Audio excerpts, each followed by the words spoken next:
When CEO Vivian Hartwell cornered analyst Ethan Cole in a locked bathroom at the company holiday party, he was certain his career was over. 6 months of mistakes, missed deadlines, and barely concealed exhaustion had finally caught up with him. But as she stepped closer, her expensive perfume mixing with the scent of his fierce sweat, she whispered 7 words that would change everything. "I know exactly what you're going through." What happened next wasn't a termination. It was something far more dangerous, far more intimate, and far more life-changing than Ethan could have ever imagined. If you want to know how a single conversation in a bathroom transformed 2 lives and revolutionized an entire company, stay until the end. And please, hit that like button and comment with your city so I can see how far this story reaches. Now let's begin. The fluorescent lights in the bathroom flickered once, then held steady, casting harsh shadows across Vivian Hartwell's face as she turned the lock with a decisive click. Ethan Cole's heart hammered against his ribs so hard he was certain she could hear it.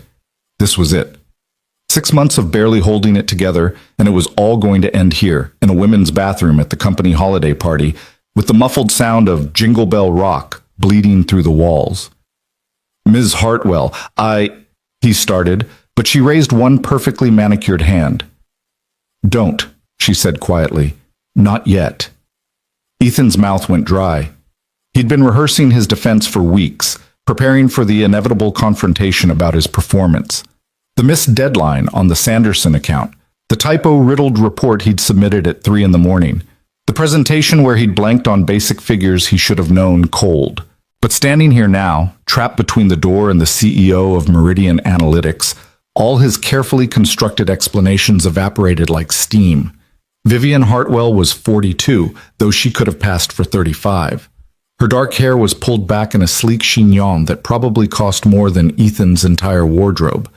She wore a charcoal dress that was simultaneously professional and devastating, paired with heels that brought her nearly to his eye level.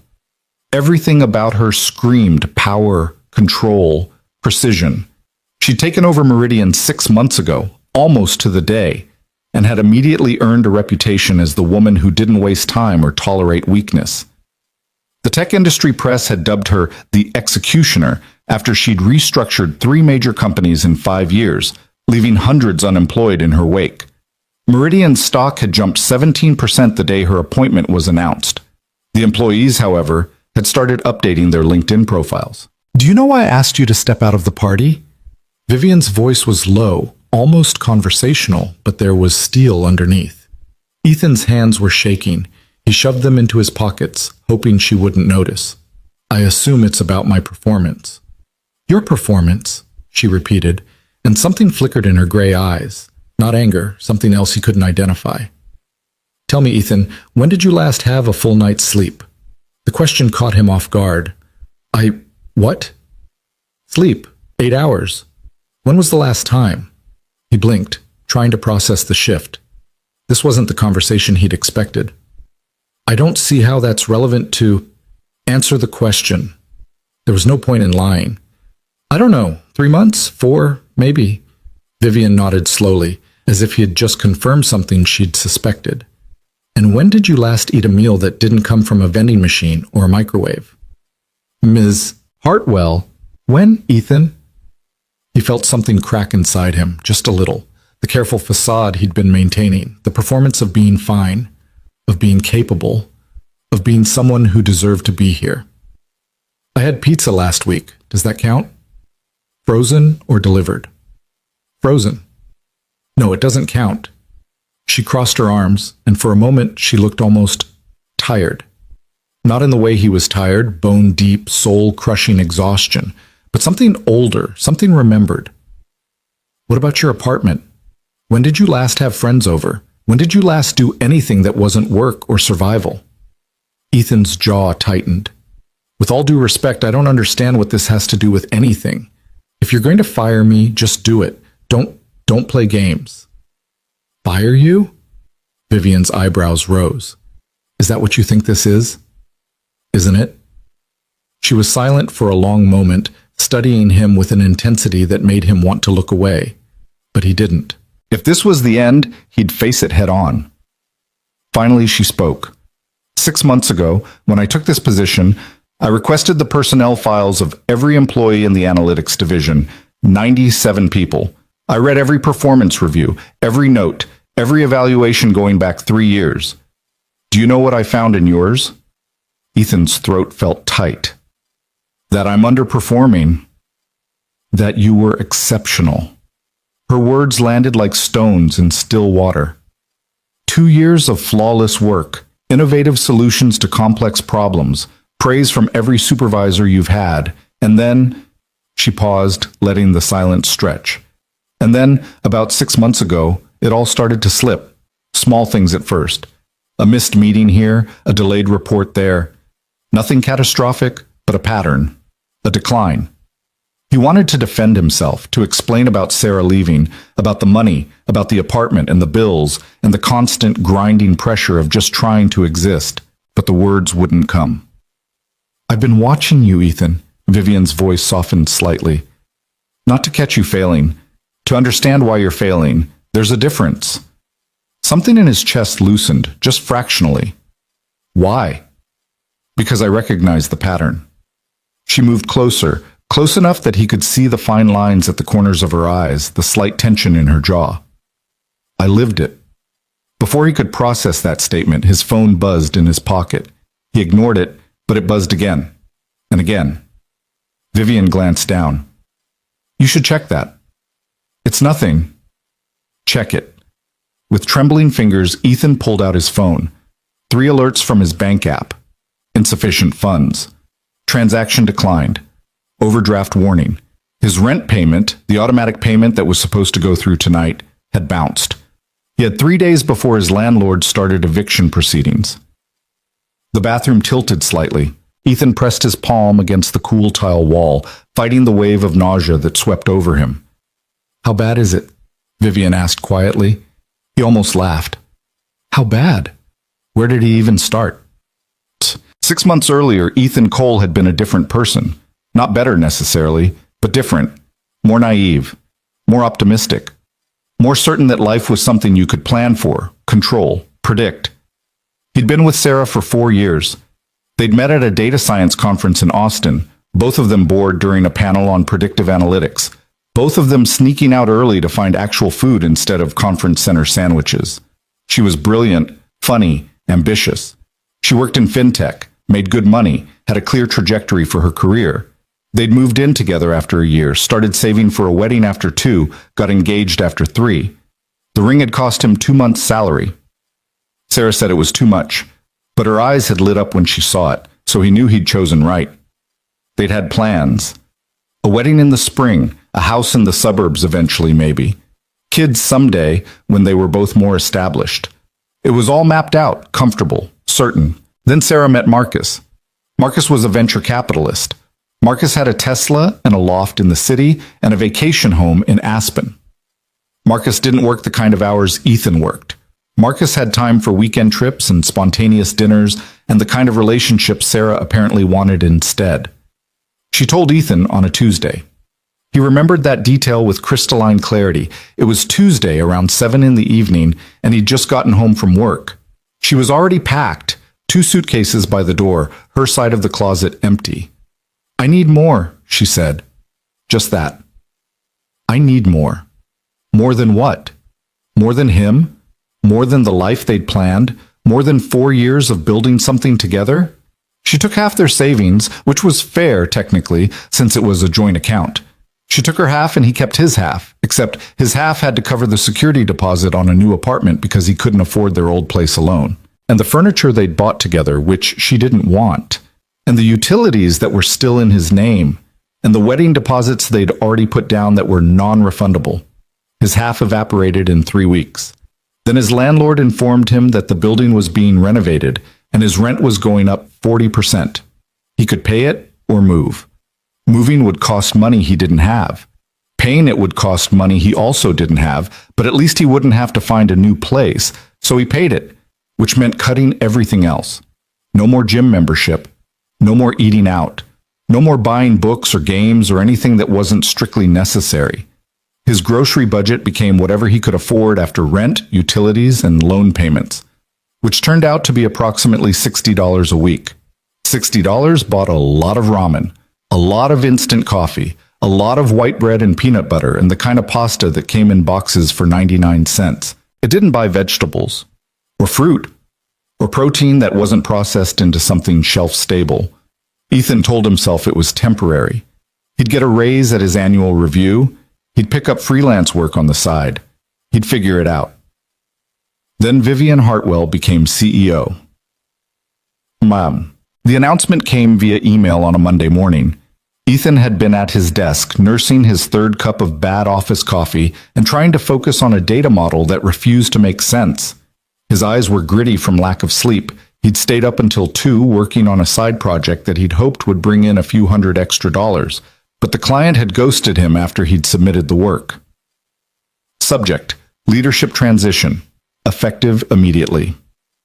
Ethan had clicked it open with the same dull dread he felt every time he saw an email from corporate.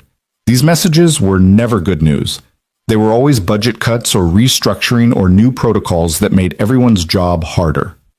Dear Meridian Analytics team, we are pleased to announce that Vivian Hartwell will be joining us as Chief Executive Officer, effective immediately. Ms. Hartwell brings over 15 years of executive experience in the technology sector, with a proven track record of operational excellence and strategic growth. The email went on for 3 more paragraphs, but Ethan stopped reading. He opened a new tab and searched for Vivian Hartwell. The results were not encouraging. Hartwell's heartless restructuring leaves hundreds jobless. The executioner: how Vivian Hartwell turned around. 3 companies by cutting deep. New CEO's first 90 days. Who will survive? There were photos of her at conferences, at board meetings, at industry events.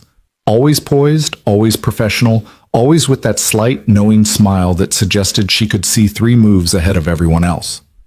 "We're screwed," muttered James from the next cubicle over. He was one of the senior analysts, had been with Meridian for 8 years. "She's going to clean house. You watch." "Maybe it won't be that bad," offered Kelly, though her voice lacked conviction.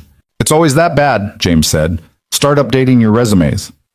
Ethan had gone home that night and stared at his own resume for 2 hours. What did he even have to offer? 2 years at Meridian, doing work that was increasingly sloppy and unreliable. A degree from a decent but not prestigious university. Skills that were solid but not exceptional.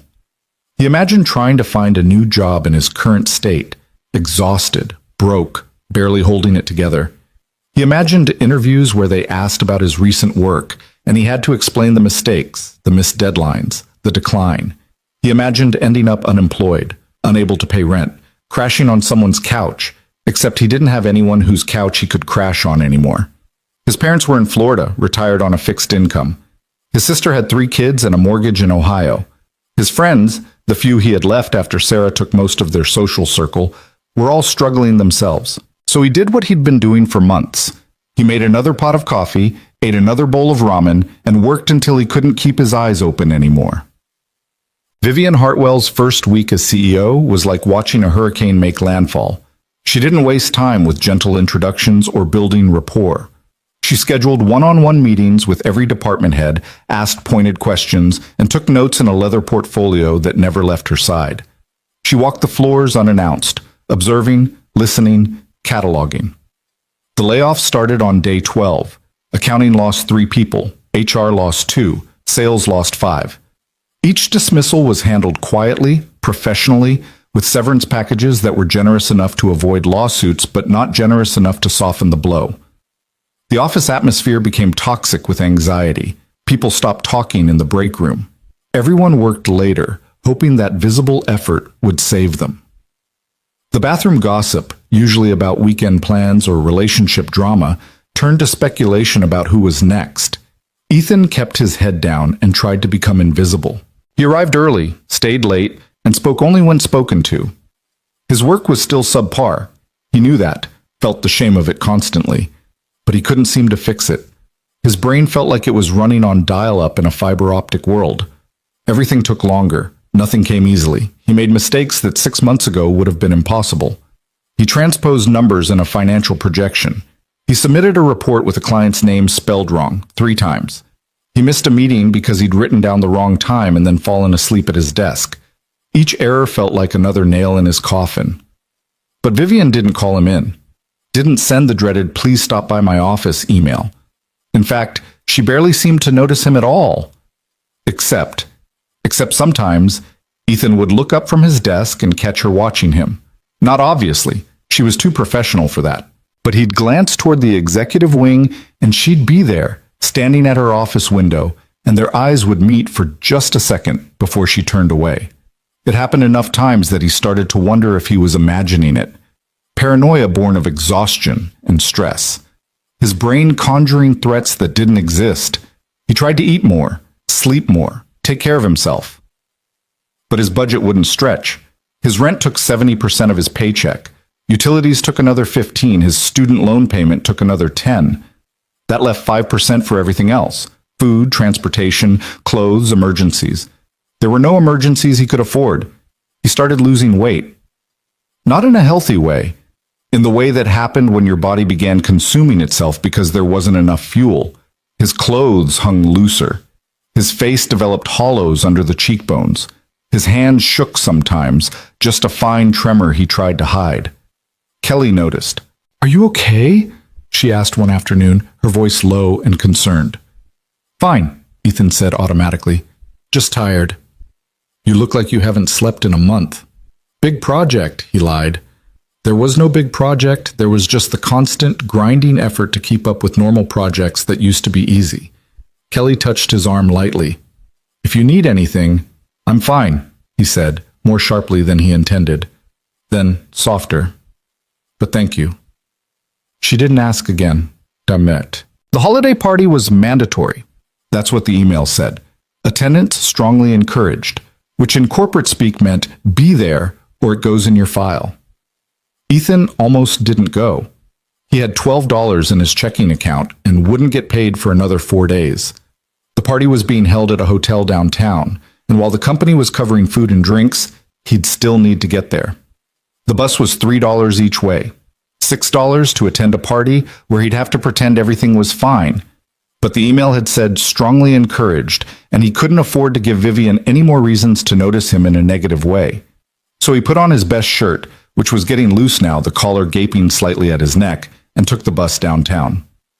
The hotel ballroom was exactly what he'd expected. Crystal chandeliers, white tablecloths, a bar with top-shelf liquor, and a DJ playing corporate-approved holiday music. The analytics division had claimed tables near the back, as far from the executive seating as possible. Ethan grabbed a glass of water. He didn't trust himself with alcohol on an empty stomach, and found a seat next to Kelly. "You made it," she said, smiling. She looked nice, dressed in a green cocktail dress that brought out her eyes. "I wasn't sure you'd come." "Mandatory fun," Ethan said, trying for humor. "The best kind." She gestured to the buffet tables, groaning under the weight of catered food. "At least the food's good. I've already had 3 plates." Ethan's stomach cramped at the thought of food, but he ignored it. He'd eat later once the crowd thinned and he could load up a plate without anyone watching. The party progressed the way these things always did.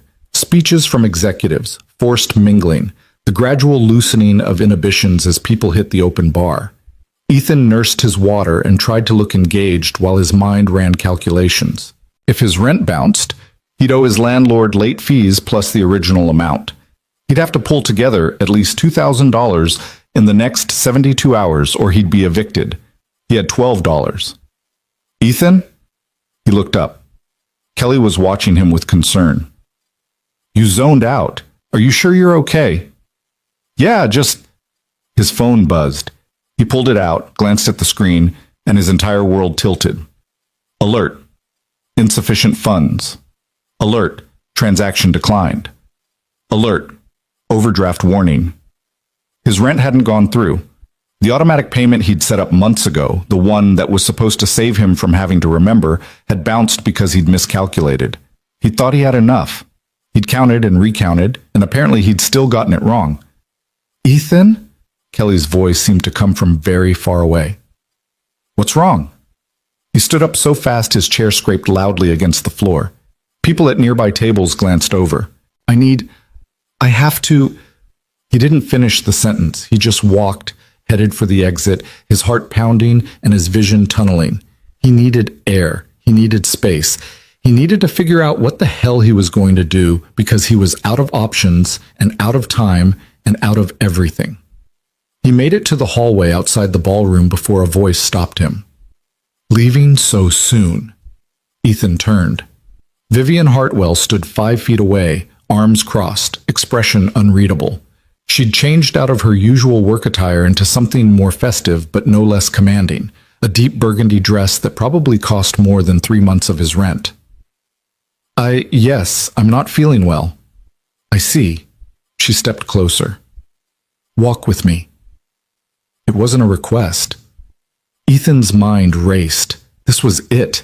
She was going to fire him right now, in a hotel hallway at a holiday party. Because of course she was. Because his life had become such a complete disaster that even the firing would be humiliating. They walked in silence down a side corridor away from the noise of the party. Vivian's heels clicked against the marble floor with metronomic precision. She stopped at a door marked with the universal symbol for a women's restroom, pushed it open, glanced inside to confirm it was empty, and gestured for him to enter. Ms. Hartwell, I don't think... Inside, Ethan. He went inside. She followed, locked the door behind them, and turned to face him. And that's when she said it.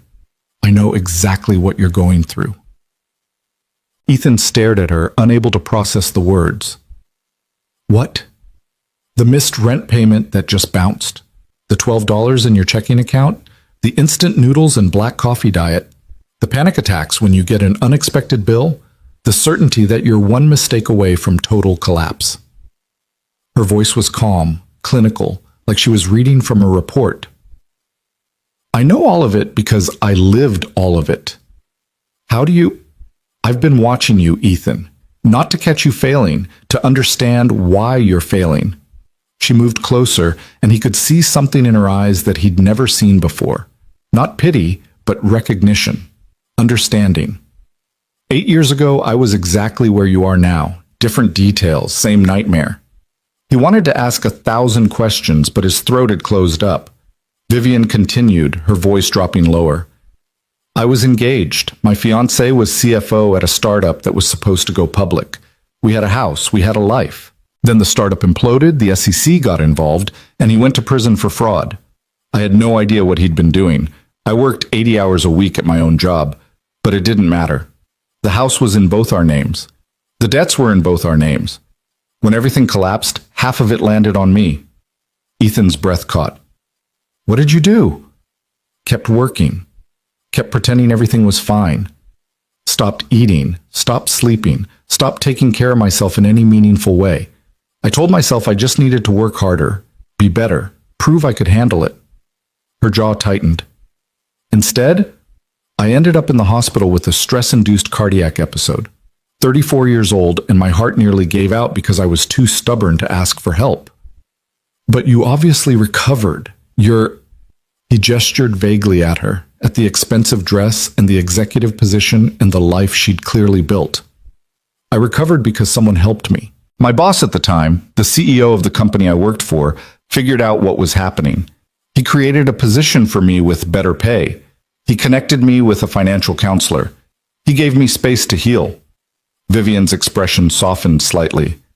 He saved my life.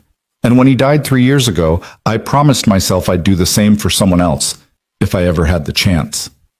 The bathroom was silent except for the muffled sound of the party bleeding through the walls. Why are you telling me this? Ethan finally asked. Because you remind me of myself. Brilliant, hardworking, drowning, too proud to ask for help. She reached into her small clutch purse and pulled out a plain manila folder. And because I built something for people like us, she handed him the folder. He opened it with shaking hands. Inside was a document labeled Executive Mentorship Initiative, Confidential Proposal. Ethan read the first page, then the second, then went back and read them again because surely he was misunderstanding. But the words didn't change. Salary adjustment, $145,000. Current, $78,000. Immediate signing bonus, $10,000. Relocation assistance, $5,000. Financial counseling services, fully covered. Mental health support. Fully covered program duration, 24 months, with option to extend. He looked up at Vivian, unable to speak. It's not charity, she said firmly. It's an investment. You're good at what you do, or you were, before your life fell apart. I need people like you, Ethan. People who are smart and dedicated and capable of exceptional work when they're not running on empty. She paused. But I also need you healthy. So this program includes mandatory counseling, regular check-ins, and support to make sure you never end up in this situation again. I don't understand. Why me? Because I saw the pattern and I recognized it. Because you're not the first person to struggle like this and you won't be the last. Because our industry chews people up and spits them out, and I'm tired of watching talented employees destroy themselves. Her voice hardened slightly. And because I have the power to do something about it now, and I'm not going to waste that power. Ethan's hands were shaking so badly the folder rattled. What do you want in return? Your best work, your honesty about what you need, your help refining this program so it can help others. She met his eyes directly. And your silence about the personal details I just shared. This stays between us. That's what she'd said when they first walked in. This stays between us. He'd thought she meant his firing. Instead, she meant her past, her vulnerability, the fact that the terrifying CEO, known as the executioner, had once been just as broken as he was. I don't know what to say. Say yes or say no, but decide tonight, because that rent payment bounces in 3 days, and I can have the signing bonus in your account by Monday morning if you accept. Ethan looked down at the folder again, at the numbers that would change everything, at the lifeline he'd stopped believing existed. There has to be a catch. The catch is that you have to actually use the resources, see the counselor, be honest in the check-ins, take care of yourself. Vivian's expression was serious. I'm not interested in band-aid solutions, Ethan. If you take this, you commit to getting better, really better. Can you do that? Could he? He'd been surviving on autopilot for so long he wasn't sure he remembered how to do anything else. But as he stood there in that locked bathroom, holding a folder that promised a way out of the nightmare his life had become, he felt something he hadn't felt in months. Hope. Yes, he whispered, then louder. Yes, I can do that. Vivian nodded once, satisfied. Good. Come to my office Monday morning, 8 sharp. We'll make it official. She moved toward the door, then paused. And Ethan? Eat something before you leave tonight. You look like you're about to pass out. She unlocked the door and walked out, leaving him alone with the folder and the sound of his own heartbeat and the first real breath he'd taken in half a year. Ethan didn't remember walking back into the ballroom. He didn't remember loading up a plate with food from the buffet tables, though he must have, because suddenly he was sitting at an empty table near the back, mechanically eating chicken skewers and pasta salad that tasted like absolutely nothing. His hands had stopped shaking, but only because they'd gone numb. The folder sat on his lap, hidden under his jacket, feeling heavier than it should. Kelly found him 20 minutes later. There you are. I was worried you'd left. She slid into the chair beside him, her expression concerned. What happened? You look like you'd seen a ghost. I'm fine, Ethan said automatically, then realized how many times he'd said those exact words in the past 6 months. How many times he'd lied to himself and everyone else. Actually, no, I'm not fine, but I think I might be soon. She studied his face. That's cryptic. I know. I'm sorry. He set down his fork, suddenly aware that he'd eaten half the plate without tasting any of it. His stomach felt strange, stretched, and uncomfortable. Too much food too fast after months of not enough. I can't really explain right now, but things are going to change. Good change or bad change? He thought about Vivian's words in the bathroom, about the salary that would more than double his income, about the counseling and the support and the chance to actually fix what had broken. Good change, I think. Kelly reached over and squeezed his hand briefly. You deserve good change, Ethan. You've been through hell. He hadn't told her about Sarah, about the money, about any of it. But people notice things even when you tried to hide them. The weight loss, the exhaustion, the way he'd withdrawn from every social interaction that wasn't strictly necessary. You couldn't hide a slow-motion collapse. Not really. Thank you. he said quietly. The DJ announced the last song of the night, some upbeat pop number that got a few people onto the makeshift dance floor. Ethan watched them spin and laugh, loosened by alcohol and holiday spirit, and felt like he was observing from another planet. He'd been so disconnected from normal life, from the simple pleasure of enjoying a moment without the constant background hum of panic. Maybe that would change now. Maybe he could learn to be a person again instead of just a survival mechanism wearing a human suit. He stayed until the party officially ended, then took the bus home through streets decorated with Christmas lights that blurred in the windows. His apartment was exactly as he'd left it. A studio with bare walls, minimal furniture, and the kind of silence that felt oppressive. He'd sold most of his belongings months ago, the TV, the gaming console, the decent coffee maker, anything that wasn't essential. What remained was functional and depressing. Ethan sat on his bed and opened the folder again, reading every word carefully. The program details, the salary structure, the support services. It all seemed too good to be true, which meant his brain immediately started searching for the trap. Why would Vivian do this? What did she really want? Was this some elaborate test, a way to see if he'd sell out his integrity for money? Would he show up Monday morning and find out it was all a cruel joke? But then he remembered her voice when she talked about her own past, the tightness in her jaw, the way her hands had clenched briefly when she mentioned the hospital. That hadn't been an act. You couldn't fake that kind of remembered pain. She'd lived this. She understood. And now she was offering him the same lifeline someone had once offered her. Ethan pulled out his laptop, 3 years old, held together with electrical tape and prayer, and opened his bank account, $12.37. He navigated to his rent payment history and confirmed what he already knew. The December payment had bounced. His landlord would get the notification Monday morning. But if Vivian was telling the truth, if this was real, then the signing bonus would hit his account Monday too. $10,000. Enough to cover December and January rent with money left over.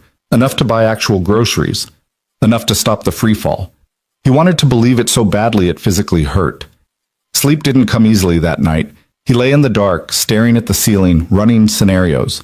Best case, everything Vivian promised was real, and his life was about to transform. Worst case, he'd been played somehow, and Monday would bring humiliation on top of everything else.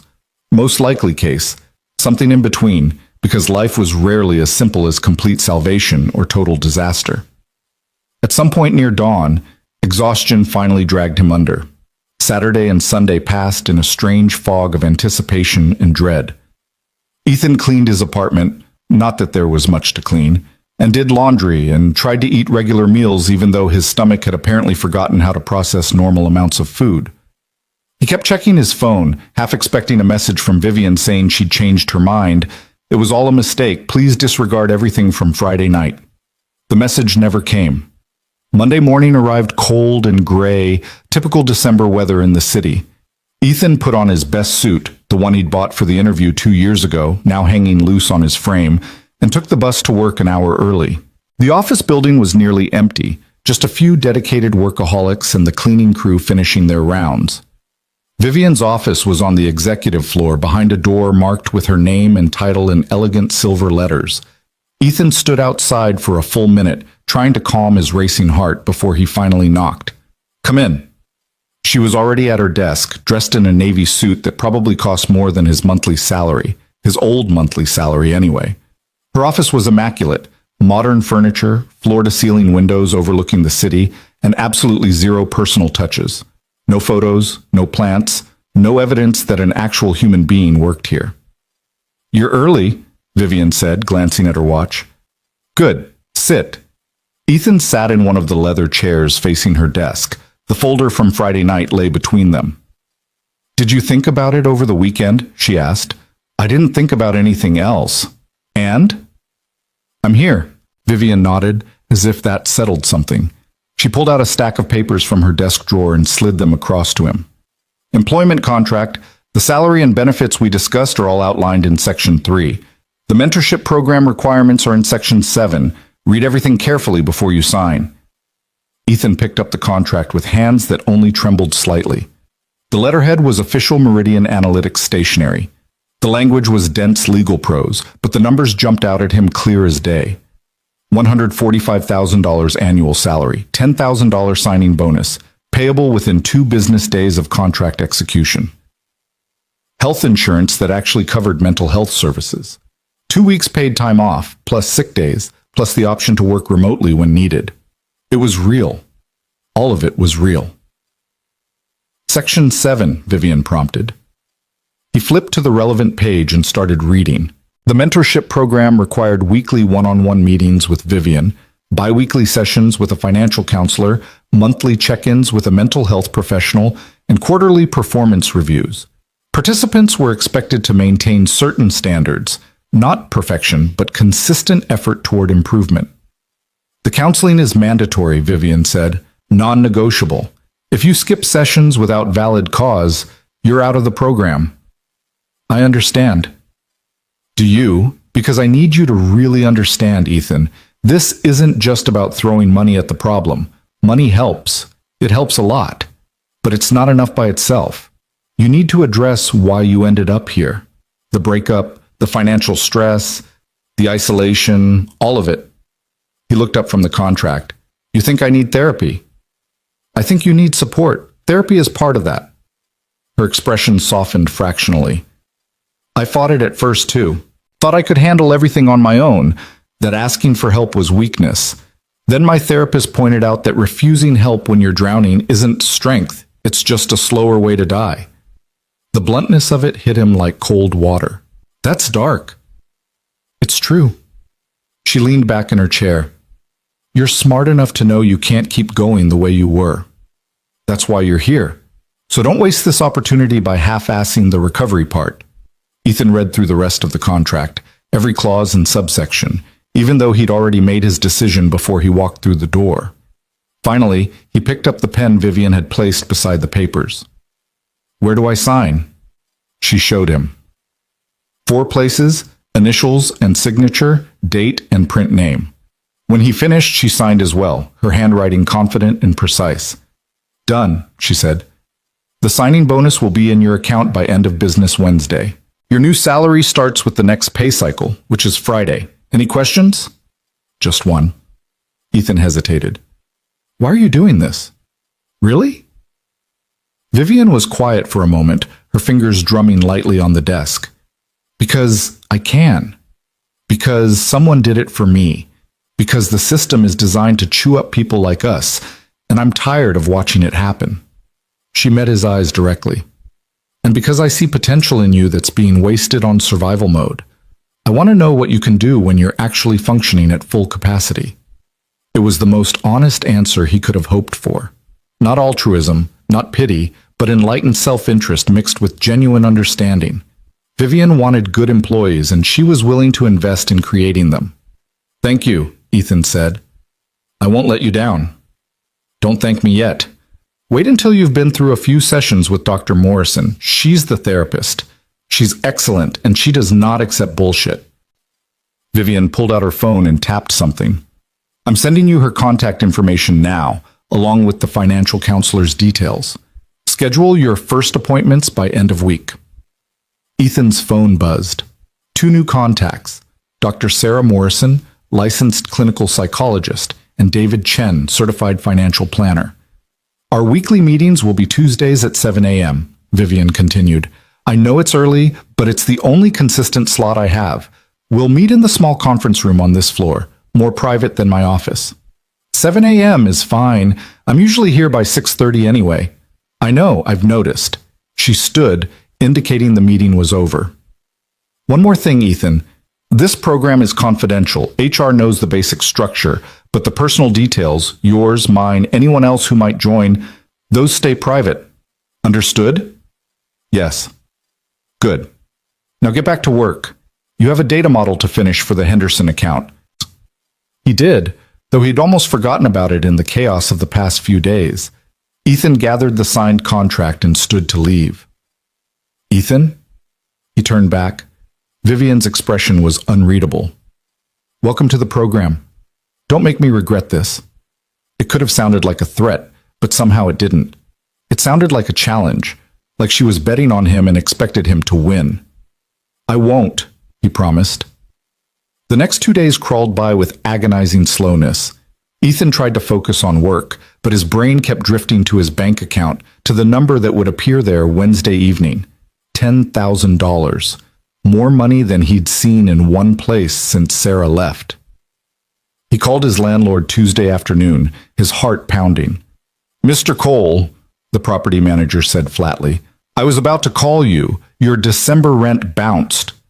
"I know. I'm sorry. There was a banking error, but it's been resolved. The payment will clear by end of week, along with any fees I owe." A pause. "Banking error?" "Yes, my employer is handling it." Not quite a lie. Close enough. Another pause, longer this time. "Fine, but if the payment doesn't clear by Friday, we're starting eviction proceedings. No more extensions." "Understood. Thank you." Ethan hung up and let out a breath he hadn't realized he was holding. Friday. He could make it to Friday. Wednesday evening at 6:47 p.m., his phone buzzed with a notification from his banking app. He opened it with shaking hands. Deposit, $10,000 or dollars. New balance, 10,012.37. Ethan stared at the number until his vision blurred. It was real. All of it was real. He wasn't going to be evicted. He could buy groceries. He could breathe. He sat down on his bed and cried for the first time since Sarah left. Great heaving sobs that came from somewhere deep and broken. Relief, gratitude, grief for the months he'd spent drowning, fear that this was somehow temporary and would be taken away. All of it poured out in the privacy of his empty apartment while traffic noise filtered through the thin walls. When he finally stopped, his face was wet and his chest ached, but something inside him felt lighter, looser, like a knot that had been pulled tight for so long it had forgotten how to be anything else. Thursday morning, Ethan stopped at a real grocery store on the way to work. Not the dollar store where he'd been buying ramen, but an actual grocery store with a produce section and a butcher counter and bread that hadn't been sitting on a shelf for 3 weeks. He bought chicken breast and fresh vegetables and eggs and coffee that came in a bag instead of a plastic tub. He bought yogurt and apples and a loaf of sourdough bread that cost $8 and was worth every penny. At the register, the total came to $73, and he didn't even flinch. That night, he cooked a real meal for the first time in half a year. Nothing fancy, just pan-seared chicken with roasted broccoli and rice, but it tasted like hope, like the possibility of normal life, like maybe he could be okay again. Friday brought his first paycheck under the new salary structure. The difference was staggering. After taxes and deductions, his take-home had more than doubled. Ethan paid his rent for December and January, paid the late fees, paid every outstanding bill that had been haunting him. His bank balance still had $4,000 in it. $4,000. Emergency fund territory, breathing room territory. Not having a panic attack every time his phone buzzed territory. Saturday. He called Dr. Morrison and scheduled his first therapy appointment for the following week. The conversation was brief and professional. She asked a few basic questions. Was he in crisis? Did he have any immediate safety concerns? What were his goals for therapy? And then confirmed the appointment time. "I'm looking forward to working with you, Ethan," she said before they hung up. "Ms. Hartwell speaks highly of your potential," which meant Vivian had already talked to her. Of course she had. Vivian struck him as the type who planned 17 steps ahead and left nothing to chance. Sunday, he met with David Chen, the financial counselor, at a coffee shop downtown. David was in his 40s, wore a sweater vest, unironically, and had the kind of calm, unflappable demeanor that probably made him excellent at his job. "So," David said, opening his laptop, "let's talk about where you are financially and where you want to be." Ethan laid it all out. The student loans, the credit card debt from covering expenses after Sarah left, the complete absence of savings, the rent that ate most of his income, the fear that had been his constant companion for months. David listened without judgment, taking notes, asking clarifying questions. When Ethan finished, David pulled up a spreadsheet. "Okay, here's what I'm thinking. First priority is building an emergency fund. 3 months of expenses minimum. Based on your new salary, we can do that in about 4 months if we're aggressive. Second priority is paying down the credit card debt. Third is increasing your student loan payments to reduce the long-term interest. And fourth is starting retirement contributions because you're young enough that compound interest is your best friend. He walked Ethan through the budget he'd created, showing where the money would go each month. It was detailed and practical and made everything feel manageable instead of overwhelming. This assumes you don't have any major unexpected expenses, David added. But that's what the emergency fund is for. Once you have that buffer, the anxiety decreases significantly. How do you know about the anxiety? David smiled slightly. Because everyone I work with through this program has it. Financial stress isn't just about the numbers, Ethan. It's about the constant fear, the shame, the feeling that you're failing at basic adulting. We're going to address all of that, not just the spreadsheets. They spent another hour going over details, setting up automatic transfers, creating accountability check-ins. By the time Ethan left the coffee shop, he had a plan. An actual, concrete plan for getting his financial life under control. Monday night, he had his first session with Dr. Morrison. Her office was in a converted brownstone in a quiet neighborhood, all warm lighting and comfortable furniture that didn't feel clinical. Dr. Morrison herself was younger than he'd expected, maybe late 30s, with kind eyes and a direct manner that reminded him slightly of Vivian. "Tell me what brings you here," she said after the initial pleasantries. Ethan had prepared for this question, but sitting in the therapist's office with the weight of actual attention on him made all his rehearsed answers evaporate. "I don't really know where to start." "Start anywhere. We'll find our way." So he started with Sarah, with the engagement and the betrayal and the financial implosion, with the months of barely surviving, the weight loss, the exhaustion, with the certainty that he was failing at everything and the terror of asking for help. Dr. Morrison listened, occasionally taking notes, but mostly just being present in a way that felt surprisingly safe.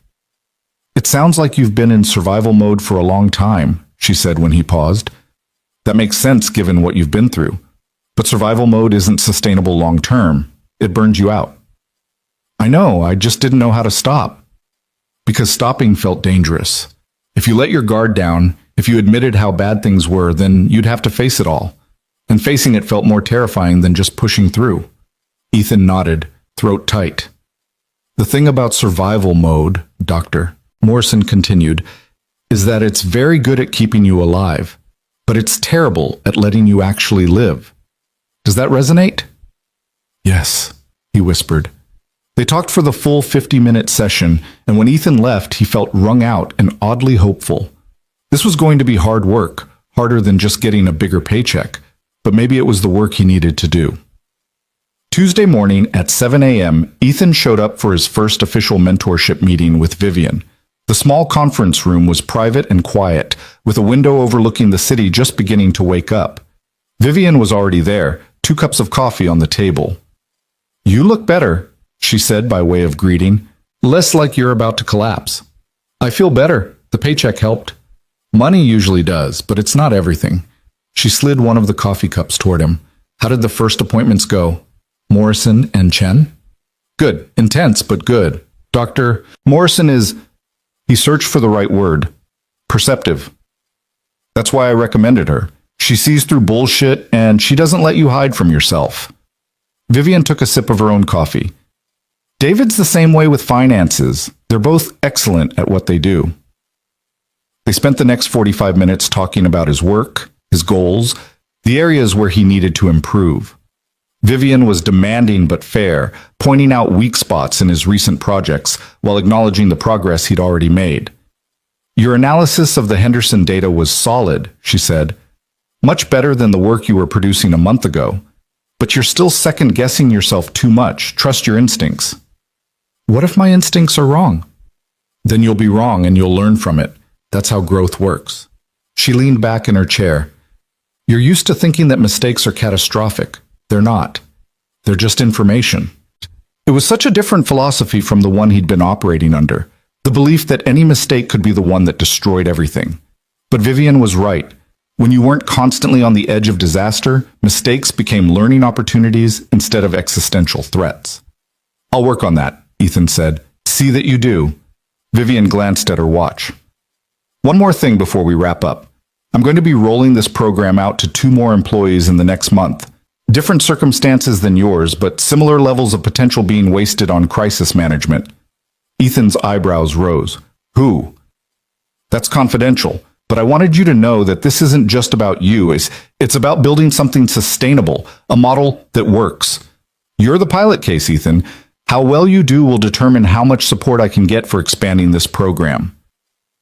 The weight of that responsibility should have been crushing, but instead it felt galvanizing. He wasn't just saving himself, he was potentially opening the door for others. No pressure, he said dryly. Vivian smiled, quick and rare. Oh, there's plenty of pressure, but I think you can handle it. She stood, indicating the meeting was over. Same time next week. And Ethan, keep eating real food. You still look half-starved. Over the next 3 weeks, Ethan settled into a new rhythm. Work, therapy, financial planning, weekly check-ins with Vivian. It should have felt overwhelming, but instead it felt like structure, like someone had given him a framework to rebuild on. His work improved dramatically. With actual sleep and actual food fueling his brain, he could think clearly again. Problems that had seemed insurmountable became solvable. The Henderson account analysis turned into a full proposal that impressed the client enough to expand their contract. His supervisor, a woman named Patricia, who'd been watching his decline with worried eyes, called him into her office to say she'd noticed the turnaround. Whatever you're doing, keep doing it, Patricia said. This is the Ethan I hired. Welcome back. He didn't tell her about the program. Vivian had been clear about confidentiality, but he accepted the praise and let himself feel proud of the work he was producing. Dr. Morrison was everything Vivian had promised, perceptive, direct, unwilling to let him hide. They dug into his patterns, his beliefs about himself, the ways the breakup with Sarah had reinforced old wounds about not being enough. You've been treating yourself like a problem to be solved, she said during their third session. Like if you could just work hard enough, be good enough, then you deserve to exist. But that's not how it works, Ethan. You deserve to exist and be treated well simply because you're human. The work you do is separate from your inherent worth. It was a nice idea, but believing it was harder. Still, he was trying. David Chen helped him set up automatic savings, pay down his highest interest debt, and start thinking about the future instead of just surviving the present. For the first time in his adult life, Ethan had a budget that worked and money in the bank. You're doing really well, David told him during their fourth meeting. Most people take twice as long to build this kind of financial stability. I'm motivated, Ethan said. That helps. But you're also following through, which is the harder part. David closed his laptop. Keep this up and you'll have that emergency fund fully funded by March. Then we can start tackling the bigger goals. Life wasn't perfect. Ethan still had bad days, still caught himself spiraling sometimes, still felt the phantom weight of those months of crisis. But he was learning to recognize the patterns, to ask for help before things got critical, to trust that he had support instead of being alone. And through it all, there was Vivian. Their Tuesday morning meetings became the anchor of his week. She pushed him professionally, demanded excellence, refused to accept excuses, but she also listened, remembered details, adjusted expectations when he was genuinely struggling. She was exacting, and she was fair, and Ethan found himself wanting to impress her in a way that went beyond just keeping his job. He told himself it was professional admiration, respect for someone who'd built something extraordinary and was sharing that knowledge with him. Nothing more. But then came the morning in late January when Vivian walked into their meeting looking tired, really tired, the kind that makeup couldn't quite hide, and Ethan felt his chest tighten with concern that had nothing to do with professional respect. Long night? He asked carefully. Board meeting until midnight, vultures circling over the Q4 numbers. She sat down heavily, rubbing her temples. They want to know why I'm spending money on employee development programs instead of maximizing short-term profits. Ethan's stomach dropped. The mentorship program? Among other things. Vivian looked up at him. Don't worry, I can handle the board, but I need results to show them. Real, quantifiable results. What kind of results?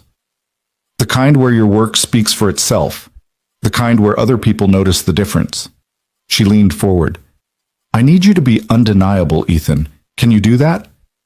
He thought about the past month, about how far he'd come from the person who'd nearly collapsed at the holiday party, about the potential Vivian had seen in him when he couldn't see it himself. Yes, he said, I can do that. And he meant it, The opportunity to prove himself came faster than Ethan expected. 2 days after that conversation with Vivian, Patricia called an emergency team meeting about the Kaufman Industries account, a potential client worth $8 million in annual revenue. They'd been courting Kaufman for 6 months, but the CEO was notoriously difficult to impress and had rejected 3 previous proposals. They want something innovative, Patricia said, her stress evident in the tension around her eyes. Something that demonstrates we understand their business better than they understand it themselves. We have 2 weeks to deliver a presentation that will blow their minds, or we lose them to Anderson Consulting. The room fell silent. Anderson Consulting was the biggest name in the industry, with resources Meridian couldn't match. Competing with them head-to-head was like bringing a knife to a gunfight. "I'll take lead on it," Ethan heard himself say. Everyone turned to look at him. Patricia's eyebrows rose. "Ethan, this is high stakes. Are you sure you're ready for that level of pressure?" 3 months ago, he would have said no, would have deflected, played it safe, hidden behind someone more senior. But 3 months ago, he'd been a different person. "I'm sure," he said steadily. "I've been studying Kaufman's operations. I have ideas." Patricia studied him for a long moment, clearly weighing the risk. "All right, you've got lead. James and Kelly, you'll support him. 2 weeks, people. Make it count." Ethan spent that night at the office until 11, pulling everything he could find on Kaufman Industries. Financial reports, trade publications, competitor analyses, industry trends.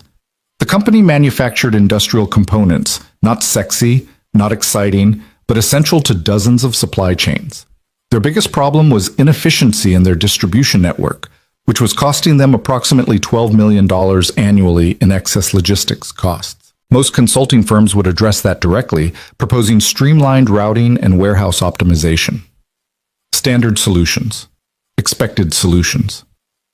Ethan had a different idea. He called Vivian at 6 the next morning before their scheduled meeting. She answered on the second ring, sounding wide awake despite the early hour. "This better be important, Ethan. I need access to our proprietary predictive modeling software, the full version, not the standard package." A pause. "That's restricted to senior analysts and above. Why do you need it?" "The Kaufman account. I want to build them a model that predicts supply chain disruptions before they happen, not just optimizes the current system.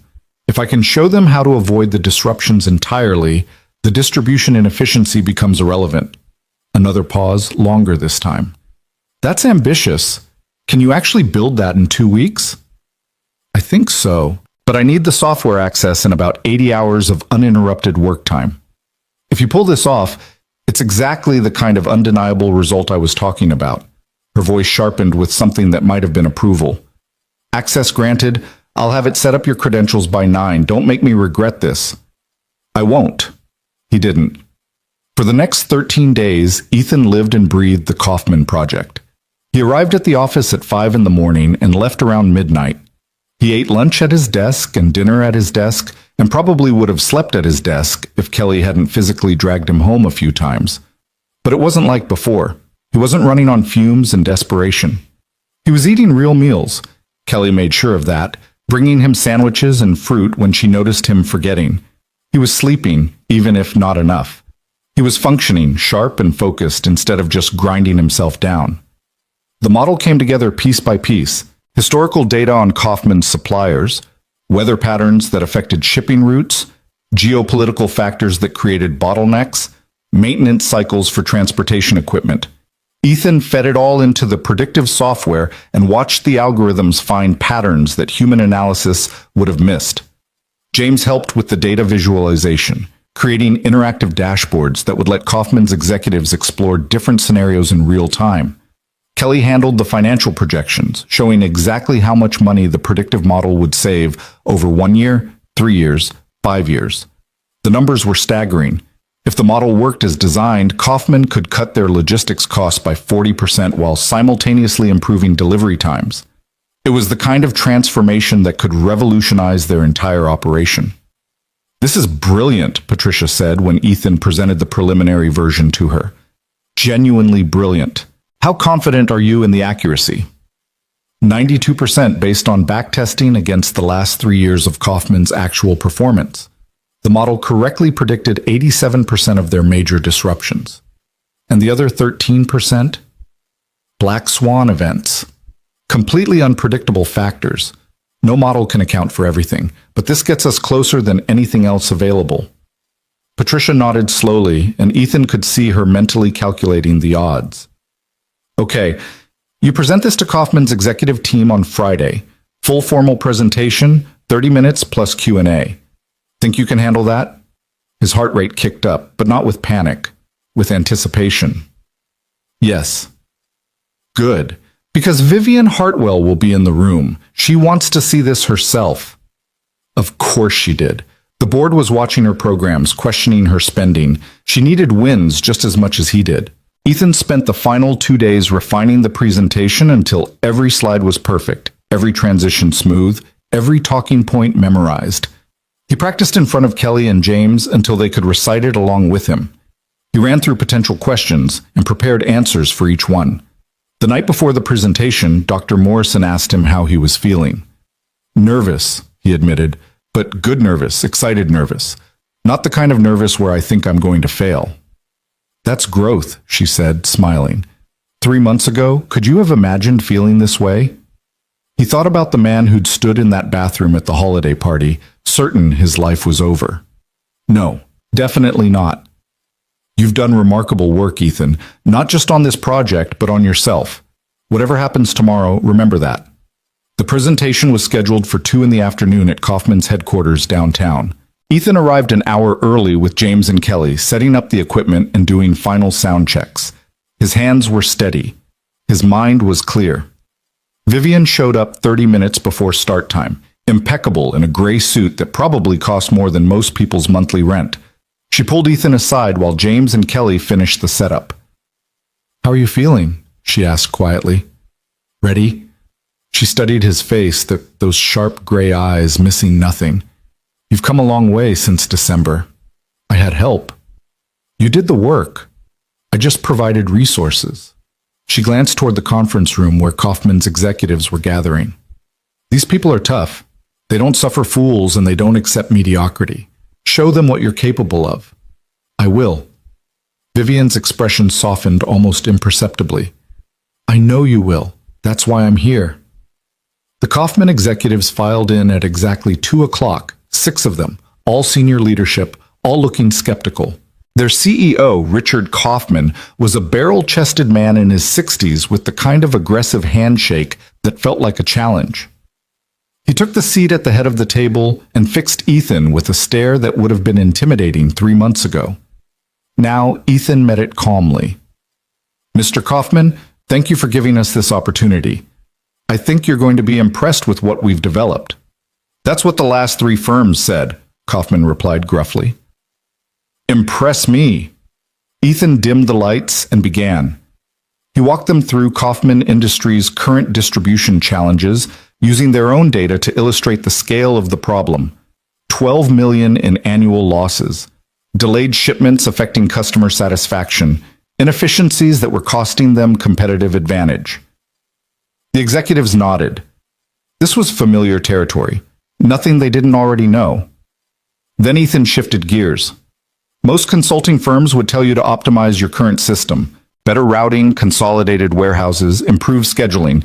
Those solutions would save you maybe 2-3 million annually. We're proposing something different. He pulled up the predictive model, the interface elegant and intuitive. Instead of reacting to disruptions, what if you could see them coming? What if you knew 3 weeks in advance that a supplier in Taiwan was going to have production delays because of monsoon season? What if you could reroute shipments around a highway closure that hasn't been announced yet? What if you could predict equipment failures before they strand your freight? He demonstrated, running scenarios in real time. The model flagged a potential bottleneck in Kaufman's Seattle distribution hub, projected it would cause a 7-day delay, and suggested 3 alternative solutions complete with cost-benefit analyses. This is based on your actual data from last March, Ethan explained. The model predicted this disruption with 94% accuracy. If you'd had this system then, you could have avoided $300,000 in expedited shipping costs. Kaufman leaned forward, his skepticism shifting to interest. How does it work?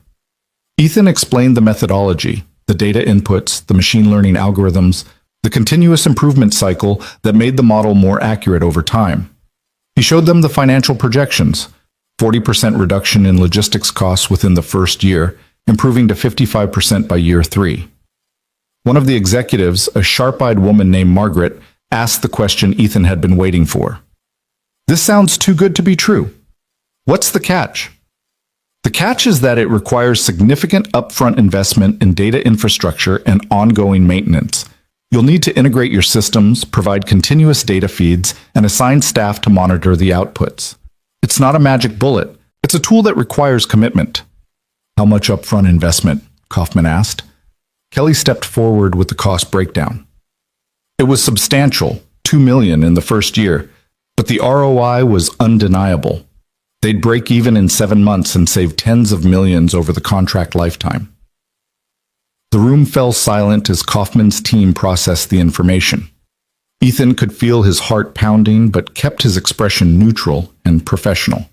Vivian sat in the corner, her face unreadable, watching everything. Finally, Kaufman spoke. I've sat through a lot of presentations, son. Seen a lot of consultants promise the moon. This is the first time I've actually believed someone might be able to deliver it. Ethan's chest loosened slightly.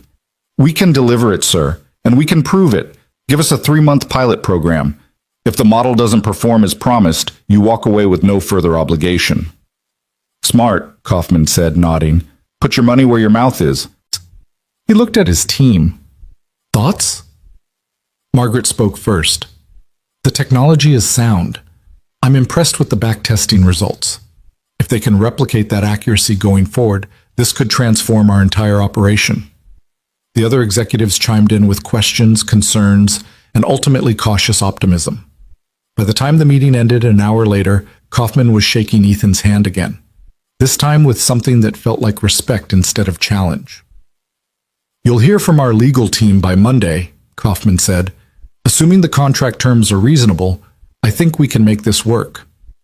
It wasn't a done deal, not yet, but it was as close as anyone got without signatures on paper. After the Kaufman executives left, Patricia grabbed Ethan in a hug that nearly knocked him over. You absolute rock star! Do you know what you just did? That's an $8 million account, Ethan. $8 million! James and Kelly were grinning, high-fiving, riding the adrenaline rush of a successful pitch. Even Vivian was smiling, small and controlled, but genuine. Well done, she said quietly when she could pull him aside. That was exactly what I needed. What you needed. What we both needed, she corrected. The board wants proof that investing in people pays off. You just gave them that proof. She paused, something shifting in her expression. And you proved something to yourself too, I think. She was right. 3 months ago, he would have crumbled under this kind of pressure, would have convinced himself he wasn't good enough, smart enough, ready enough. But standing here now, having just landed the biggest account of his career, Ethan felt something he hadn't felt in a long time. Pride. Not arrogance, not overconfidence, just the quiet satisfaction of knowing he'd done excellent work and earned the recognition that came with it. Thank you, he said, for everything. The program, the opportunity, the faith you had when I didn't have any myself. Vivian's expression softened in that rare way that made her seem less like the executioner and more like the person who'd once been as broken as he was. You're welcome. But don't thank me too much. You're going to be working incredibly hard for the next 6 months implementing this system. I can handle it. I know you can. That's why I'm also assigning you 2 junior analysts to manage. Time to start building your own leadership skills. His eyes widened. You're promoting me? Not officially, not yet. But you will be once the Kaufman contract is signed and implemented successfully. Consider this the trial run. She checked her watch. I need to get back for another meeting. Enjoy the win, Ethan. You earned it. She left before he could respond, her heels clicking away down the corridor with that same confident precision that had terrified him 6 months ago. Now it just sounded like strength. The celebration at a nearby bar that night was rowdy and genuine. Patricia bought rounds for the whole team, toasting Ethan's success and predicting great things for his future. People from other departments stopped by to congratulate him. The word had spread fast that the struggling analyst had just landed the white whale account. Ethan nursed a single beer and let the warmth of accomplishment sink in. Kelly sat beside him, her face flushed with happiness and alcohol. "You know what the best part is?" she said. "Watching you come back. It was like watching someone return from the dead."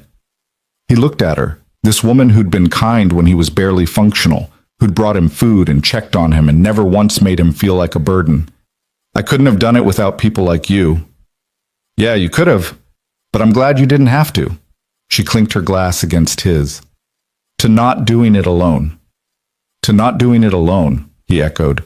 When he finally got home that night, early by celebration standards, but he still had a therapy appointment in the morning, Ethan lay in bed and took stock of his life. 4 months ago, he'd been drowning. No money, no hope, no future beyond survival. Now he had savings in the bank, had a career that was not only stable but thriving, had support systems and people who cared, and the beginning of belief that he might actually be okay.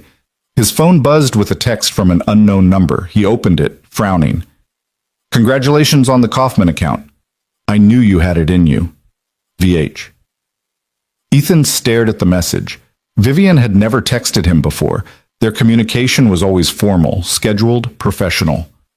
This felt different, personal. He typed back, "Thank you. Couldn't have done it without your support." The reply came quickly. "Don't sell yourself short. The work was all you. Sleep well, Ethan. You've earned it." He did sleep well, better than he had in months. And when he woke up the next morning to his alarm at 5:30, he actually felt rested instead of just less exhausted. The next 2 weeks were a whirlwind of contract negotiations and implementation planning. Kaufman's legal team had questions. Their technical team had concerns. Their finance team wanted guarantees. Ethan handled it all with a confidence that surprised even him, backed up by James and Kelly and occasionally Vivian when executive presence was needed. During their Tuesday morning meeting, Vivian informed him that 2 more employees had joined the mentorship program. "I can't tell you who," she said, "but I wanted you to know. Your success made it possible to expand. The board approved funding for 5 more positions based on the ROI you've demonstrated." Ethan felt something shift in his chest. 5 more people get help because I didn't fail? 5 more people get help because you succeeded spectacularly. There's a difference. She pulled out a folder, similar to the one she'd given him in December, but thicker. "I also want to start involving you in the program itself, helping identify candidates, providing peer mentorship, sharing your experience. Think you're interested?" "Absolutely. When do we start?" "Next month. First, we need to get Kaufman fully implemented and you fully promoted. One transformation at a time." But the transformation was already happening in ways Ethan was only beginning to recognize. His sessions with Dr. Morrison were peeling back layers of belief systems he'd been operating under for years. The idea that his worth was tied to productivity, that asking for help was weakness, that he had to be perfect to deserve basic respect. "You're allowed to be human," Dr. Morrison told him during one session. "You're allowed to make mistakes, have needs, take up space. Those aren't things you earn through achievement. They're inherent rights." "That's a nice theory," Ethan said. "Believing it is harder." "Of course it is. You've spent your whole life being told the opposite." She leaned forward slightly. "But you're building evidence now. Evidence that you can be supported and still be competent. That you can accept help and still be strong. Let that evidence speak." He tried. Some days were easier than others. Some days he still caught himself spiraling into old patterns. The belief that he was one mistake away from losing everything, that relaxing meant danger, that he couldn't trust good things to last. But he had tools now, people to call, strategies to manage the anxiety. And increasingly, he had proof that the catastrophe his brain predicted wasn't actually coming. March brought the official promotion, senior analyst, with a title and a salary bump and an office instead of a cubicle. It was small, barely bigger than a closet, but it was his.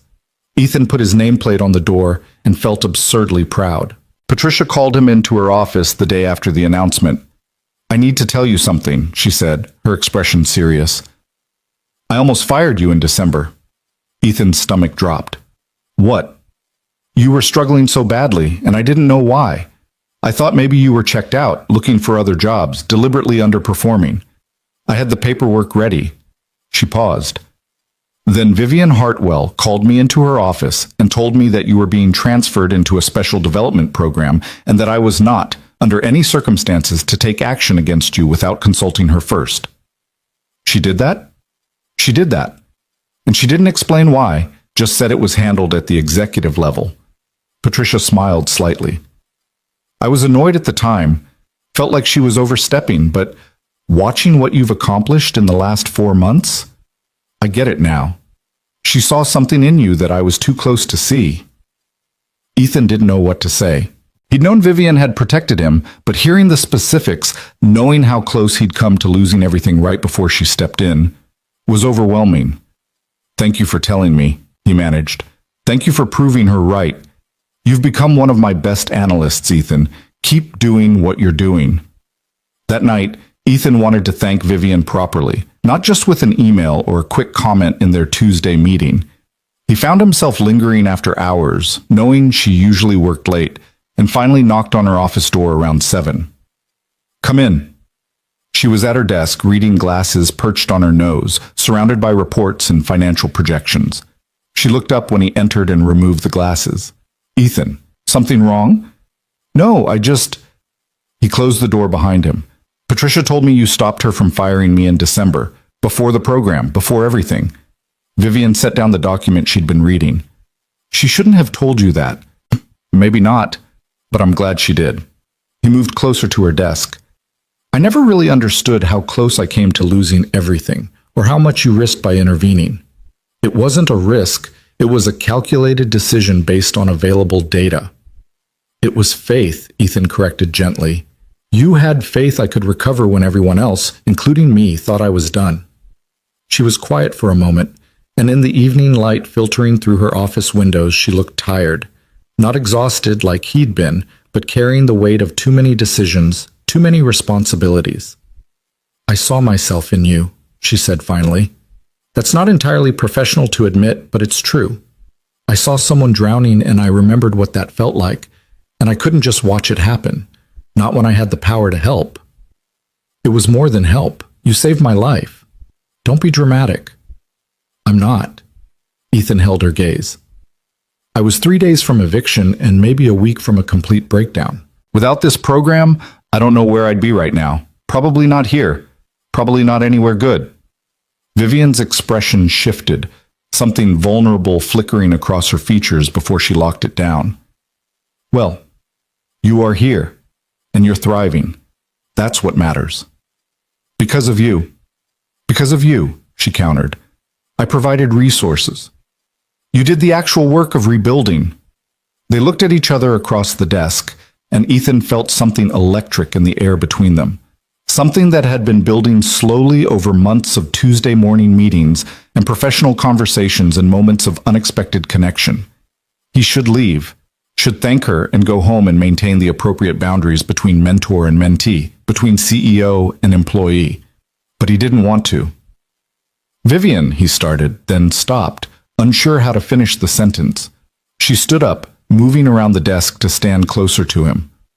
"Whatever you're about to say, think very carefully. We have a professional relationship. I'm your boss, the power dynamic. I know. I understand all of that." His heart was pounding. "But I also think you feel this too, whatever this is." Her jaw tightened. "Ethan, am I wrong?" The silence stretched between them, heavy with possibility and danger. Finally, Vivian spoke, her voice low. "No, you're not wrong." The admission hung in the air like a confession. Ethan's breath caught. "But that doesn't mean we act on it," Vivian continued firmly. "This program, your career, everything we've built, it's all predicated on appropriate professional boundaries. If we cross that line, we risk everything." "I know." And he did know. Understood the complications, the potential for disaster, all the reasons this was a terrible idea. But standing here in her office with the city lights starting to twinkle outside, and Vivian looking at him with an expression that matched the want he felt in his own chest, those reasons felt distant and academic. "I should go," he said, not moving. "Yes, you should." Neither of them moved. Vivian closed her eyes briefly, and when she opened them, something in her expression had shifted. There's a leadership conference in Colorado next month. 2 days of workshops and networking. I'm required to attend, and I'm allowed to bring 2 senior staff members. I was planning to bring Patricia and Robert from sales. Okay, Ethan said slowly, not understanding where this was going. But Robert can't make it, scheduling conflict. So there's an open spot. She met his eyes. Would you be interested? His pulse kicked up. In attending a conference with you? In attending a professional development opportunity that happens to be in a different state, away from the office, where the normal daily pressures and constraints don't apply. Her voice was carefully neutral. Purely professional, of course. Of course. Except they both knew it wasn't. Couldn't be. Not with this tension crackling between them. Ethan knew he should say no. Should maintain the boundaries, protect what they'd built, be smart about the consequences. Yes, he heard himself say. I'm interested. Vivian nodded once, her expression giving nothing away. Good. I'll have my assistant send you the details. Now go home, Ethan. Get some rest. He left, his mind spinning, his heart racing with equal parts anticipation and apprehension. Whatever was happening between them, whatever this was becoming, they'd crossed some invisible threshold tonight. There was no going back to purely professional now, even if they tried. The question was, what came next? The month leading up to the Colorado conference felt like walking a tightrope. Ethan threw himself into work with an intensity that impressed even Patricia, managing the Kaufman implementation while simultaneously mentoring the 2 junior analysts Vivian had assigned him. The work was demanding, but no longer crushing. He had the energy for it now, the mental clarity that came from actually taking care of himself. But underneath the professional productivity ran a current of anticipation that made his chest tight every time he thought about Colorado. About 2 days away from the office with Vivian, away from the structured safety of their Tuesday morning meetings, and the carefully maintained distance they'd been preserving since that night in her office, Dr. Morrison noticed the shift during their weekly session. You seem distracted, she observed, not in a bad way necessarily, but somewhere else mentally. What's going on? Ethan hesitated. The therapist-client privilege meant anything he said stayed confidential, but admitting it out loud felt dangerous, like it would make the situation more real, more complicated. There's a professional conference next month, he said carefully. Leadership development. Vivian invited me to attend. Dr. Morrison's expression remained neutral. And that's causing you anxiety? Not anxiety exactly, more like, he searched for the right word. Anticipation, maybe some concern about boundaries. Boundaries between you and Ms. Hartwell? There was no judgment in her voice, just curiosity. Ethan took a breath and decided to be honest. I think I have feelings for her. Inappropriate feelings, given that she's my boss and my mentor and the person who basically saved my life. Why do you consider those feelings inappropriate? Because of the power dynamic. Because she's in a position of authority over me. Because if anything happened between us, it could compromise everything we've built. The program, my career, her reputation. Dr. Morrison nodded slowly. Those are all valid concerns, but let me ask you something. Have these feelings interfered with your professional relationship so far? No, we've maintained appropriate boundaries. And has Ms. Hartwell done or said anything to make you feel pressured or uncomfortable? No, if anything, she's been the one maintaining distance. Ethan leaned back in his chair. But I know, the feelings aren't one-sided. She admitted as much. We just haven't acted on them. So you're both adults who are aware of the complications and are choosing to handle things professionally while acknowledging that attraction exists. Put that way, it sounded less scandalous. Yeah, I guess so. The question isn't whether the feelings are appropriate or inappropriate, Dr. Morrison said. Feelings just are. The question is what you do with them. As long as you're both being honest, maintaining consent, and protecting the professional relationship, you're not doing anything wrong. She paused. But you do need to think about what you want and what the potential consequences are of pursuing anything beyond professional. Ethan left that session with more questions than answers. What did he want? In the abstract, he wanted Vivian, wanted to explore whatever this connection was between them. But in the concrete reality of his life, wanting her meant risking everything she'd helped him build. Was that fair to either of them? The Kaufman implementation was consuming most of his working hours, but it was going well. The predictive model was performing even better than projected, catching potential disruptions with 96% accuracy. Richard Kaufman himself called to express his satisfaction. "Your team is excellent, son," Kaufman said over speakerphone during one of their progress check-ins. "We're seeing results already, real, measurable improvements to our bottom line." Patricia was beside herself with joy. "Do you know what this means? Kaufman is already recommending us to other companies in their network. We're going to have more business than we can handle." Which meant Meridian needed to expand, which meant Vivian was under less pressure from the board about her spending on employee development programs. The mentorship initiative was proving its value in dollars and cents, the language executives understood best. During their Tuesday meeting 2 weeks before Colorado, Vivian told him the program was being formalized. "The board approved it as a permanent line item in the budget," she said, and there was satisfaction in her voice.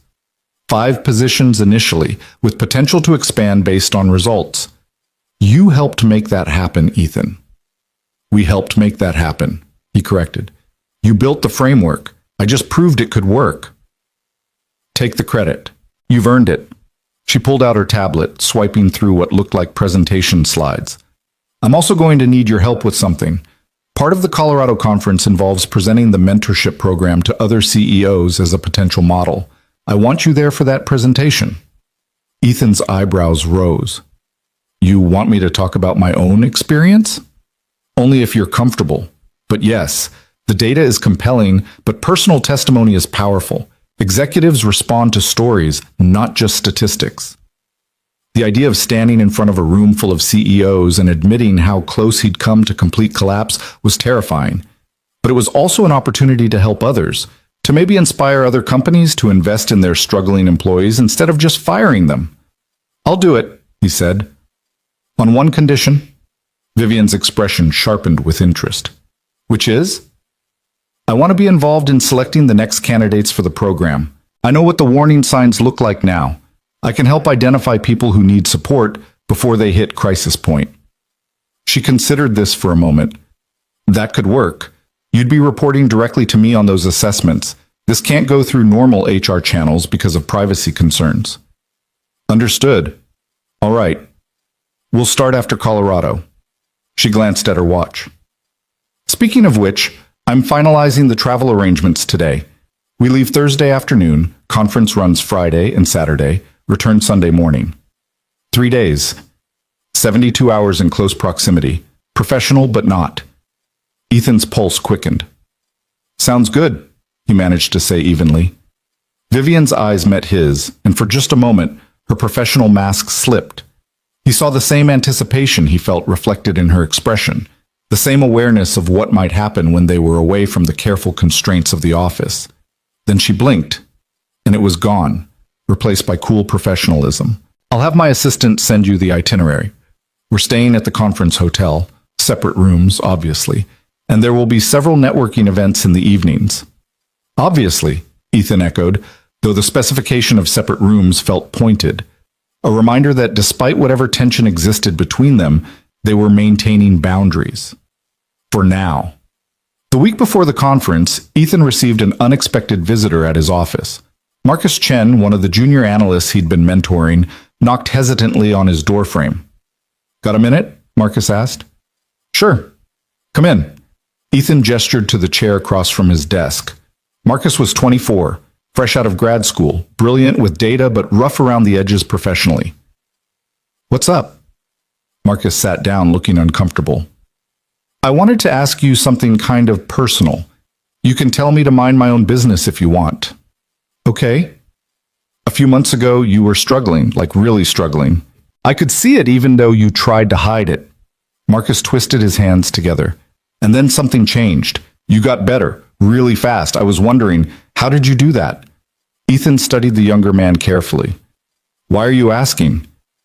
"Because I think I might be heading in the same direction. Not as bad yet, but..." Marcus's voice cracked slightly. "My student loans are crushing me. I'm working side gigs just to cover rent. I'm not sleeping enough and I'm starting to make mistakes, and I don't know how to stop the spiral. There it was. The exact pattern Vivian had recognized in Ethan, the slow motion collapse that happened when talented people were drowning in circumstances beyond their control. Have you talked to anyone about this? Your supervisor? HR? Marcus shook his head. I'm afraid if I admit I'm struggling, they'll think I can't handle the job. I just got here. I can't already be failing.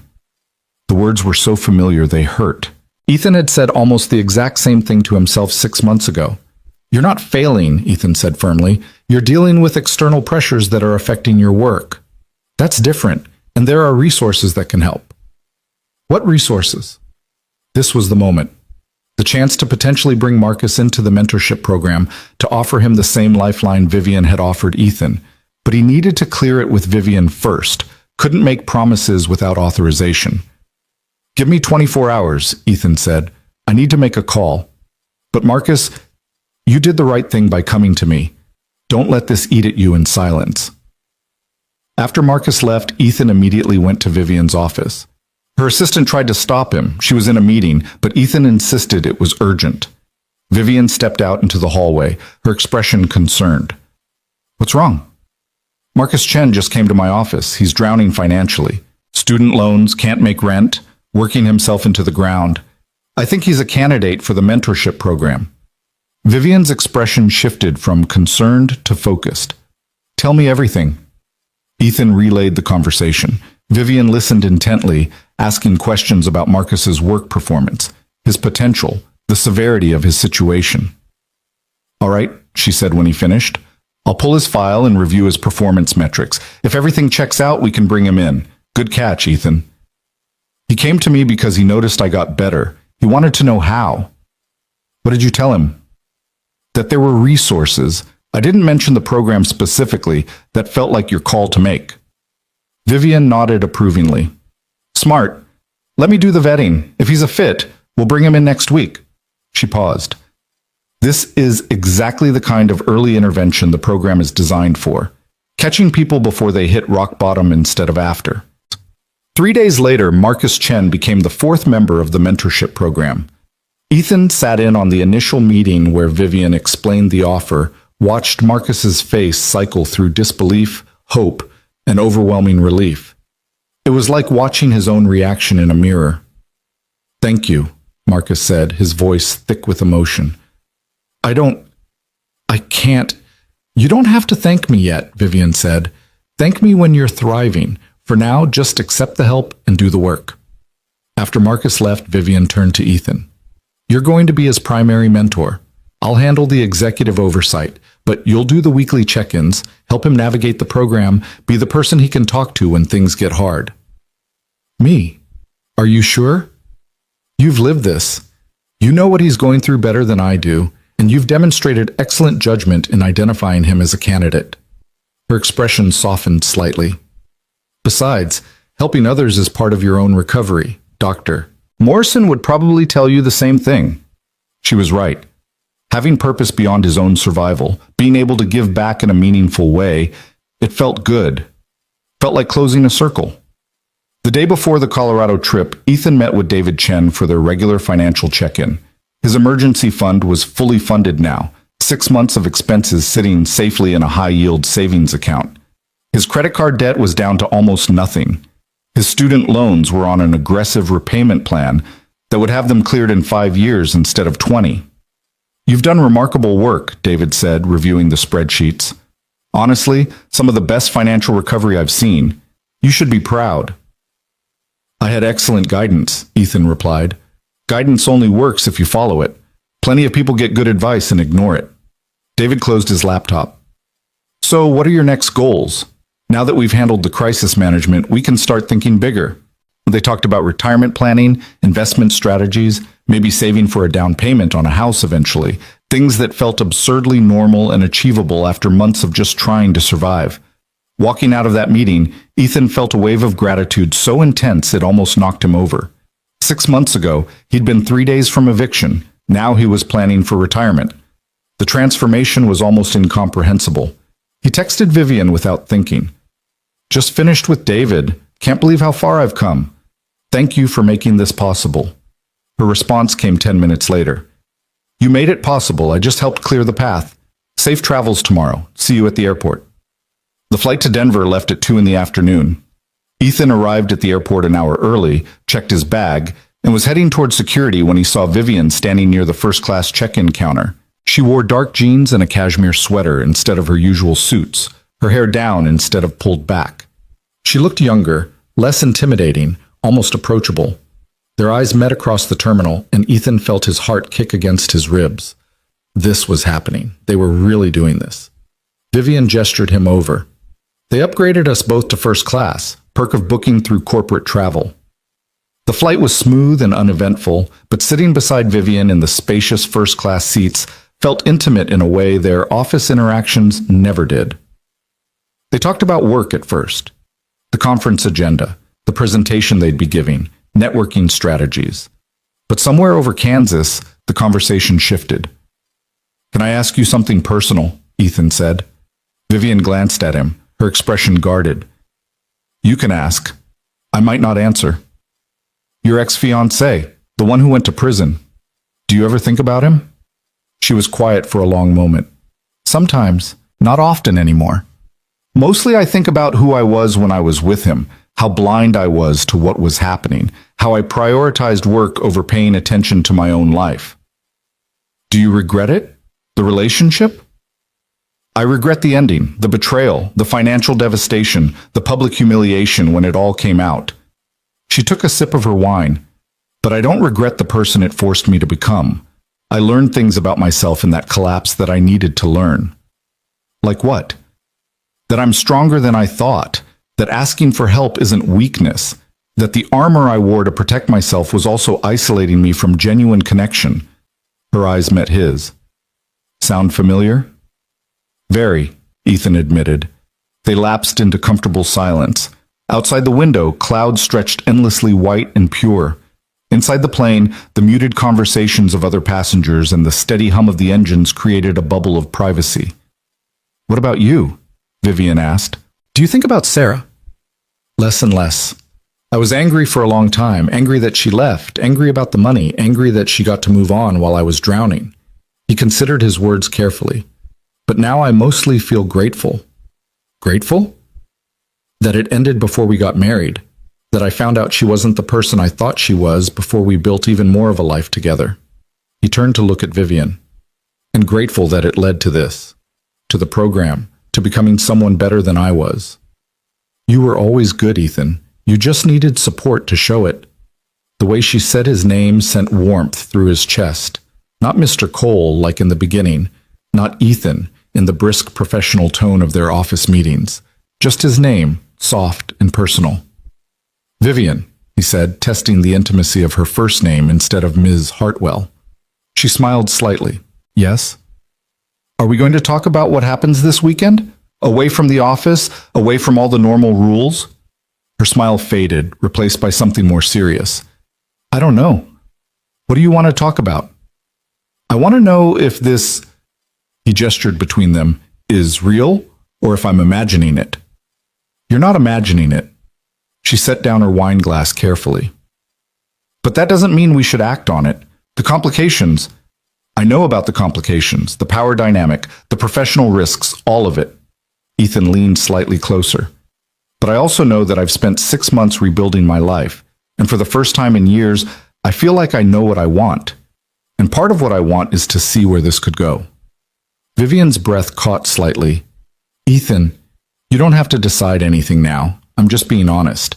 You taught me that honesty matters more than pretending. She looked at him for a long moment, her gray eyes searching his face. This could get very complicated. Or it could be the best decision we ever make. You're an optimist now. When did that happen? Somewhere between getting my life back and realizing I have things worth being optimistic about.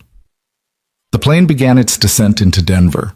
Through the window, Ethan could see the Rocky Mountains rising in the distance, snow-capped and magnificent. The conference hotel was in Boulder, nestled against the foothills with views that promised to be spectacular. They collected their luggage and took a shuttle to the hotel. The lobby was all exposed wood beams and stone fireplaces, upscale mountain chic. Check-in was efficient, and soon they were heading to their rooms on the fourth floor, separate rooms as promised, but only 3 doors apart. The welcome reception starts at 6, Vivian said, stopping at her door. Business casual dress code. I'll meet you in the lobby at 5:45. Sounds good. She unlocked her door, then paused. Ethan, for this weekend, let's just see what happens. No expectations, no pressure. Just be present. It was the most open she'd been about the possibility of something happening between them. I can do that. The welcome reception was crowded with executives from tech companies across the country, CEOs, CFOs, heads of HR and operations. Ethan felt out of place at first, young and under-credentialed compared to the power players filling the room. But Vivian introduced him confidently, framing him as her protege and the architect of the Kaufman success, and people's interest sharpened. Tell me about this predictive model, one CEO asked, a woman named Jennifer, who ran a logistics company in Atlanta. Ethan explained the system, fielding technical questions and discussing implementation challenges. Before long, he had a small crowd of interested executives, all wanting to know more about Meridian's innovative approach. Vivian watched from a few feet away, pride evident in her expression. When the crowd finally dispersed for dinner, she touched his elbow lightly. You're a natural at this, she said quietly. Networking, presenting, commanding a room, you've come so far. I had a good teacher. They sat together at dinner, at a table with other executives and their senior staff. The conversation ranged from industry trends to company culture to the challenges of modern leadership. Ethan held his own, contributing insights that earned nods of agreement and thoughtful responses. After dinner came drinks in the hotel bar, more networking, more conversation. Ethan nursed a bourbon and found himself genuinely enjoying the evening. The intellectual stimulation, the exchange of ideas, the feeling of belonging in spaces that once would have intimidated him. Around 10, the crowd started thinning. Vivian caught his eye across the room and tilted her head toward the exit. They said their goodbyes and headed for the elevators. That was exhausting, she said once they were alone in the elevator car. But productive. I think you made some valuable connections. So did you. That CEO from the Seattle tech firm seemed very interested in the mentorship program. Marcus Chen. He's dealing with high turnover and wants to explore retention strategies. The elevator doors opened on their floor. Tomorrow's presentation is going to be crucial. They walked down the hallway together, the plush carpet muffling their footsteps. At Vivian's door, they both stopped. Good night, Ethan, she said, but she didn't move to unlock her door. Good night, he replied, also not moving. The hallway was quiet, just the two of them, and the soft lighting and the awareness that hung between them like a living thing. We should be sensible about this, Vivian said, but her voice lacked conviction. We should, Ethan agreed. Neither of them moved. The tension was almost unbearable, the pull toward each other magnetic and undeniable. Finally, Vivian let out a breath that might have been a laugh. This is ridiculous. We're adults. Very adult, Ethan said. Go to your room, Ethan. Is that what you want? She closed her eyes briefly. What I want and what we should do are not the same thing. Then tell me what you want. Be honest. When she opened her eyes, they were blazing with something that made his pulse race. I want you to stop being professional and perfect and appropriate. I want to stop pretending I don't think about you outside of Tuesday morning meetings. I want... She cut herself off, her jaw tightening. What? Ethan pressed. What do you want? This, she said, and kissed him. It wasn't tentative or questioning. It was decisive and fierce and full of months of suppressed wanting. Ethan responded instantly, his hands coming up to frame her face, deepening the kiss until they were both breathless. When they finally broke apart, Vivian's eyes were wide with something between shock and exhilaration. That was inappropriate, she said. Very, Ethan agreed. We should stop. Probably. She kissed him again, harder this time, and Ethan stopped thinking about consequences or complications or anything except the feel of her against him, the taste of wine on her lips, the small sound she made when his hands moved to her waist. They stumbled into her room somehow, the door closing behind them with a decisive click. Vivian pushed him against it, her hands fisting in his shirt. "This changes everything," she said against his mouth. "I know." "We'll have to tell HR. There are disclosure forms, potential reassignments." "Vivian?" "What?" "Stop talking about HR." She laughed, breathless and genuine, and it was the most beautiful sound he'd ever heard. "Fair enough." They moved deeper into the room, shedding professional distance along with their carefully maintained boundaries. Whatever happened next, whatever complications arose, Ethan knew this moment was worth it. Worth the risk, worth the uncertainty, worth everything. Because for the first time in longer than he could remember, he felt completely, perfectly alive. Morning light filtered through the curtains, painting golden stripes across the hotel room. Ethan woke slowly, disoriented for a moment before the events of the previous night came rushing back.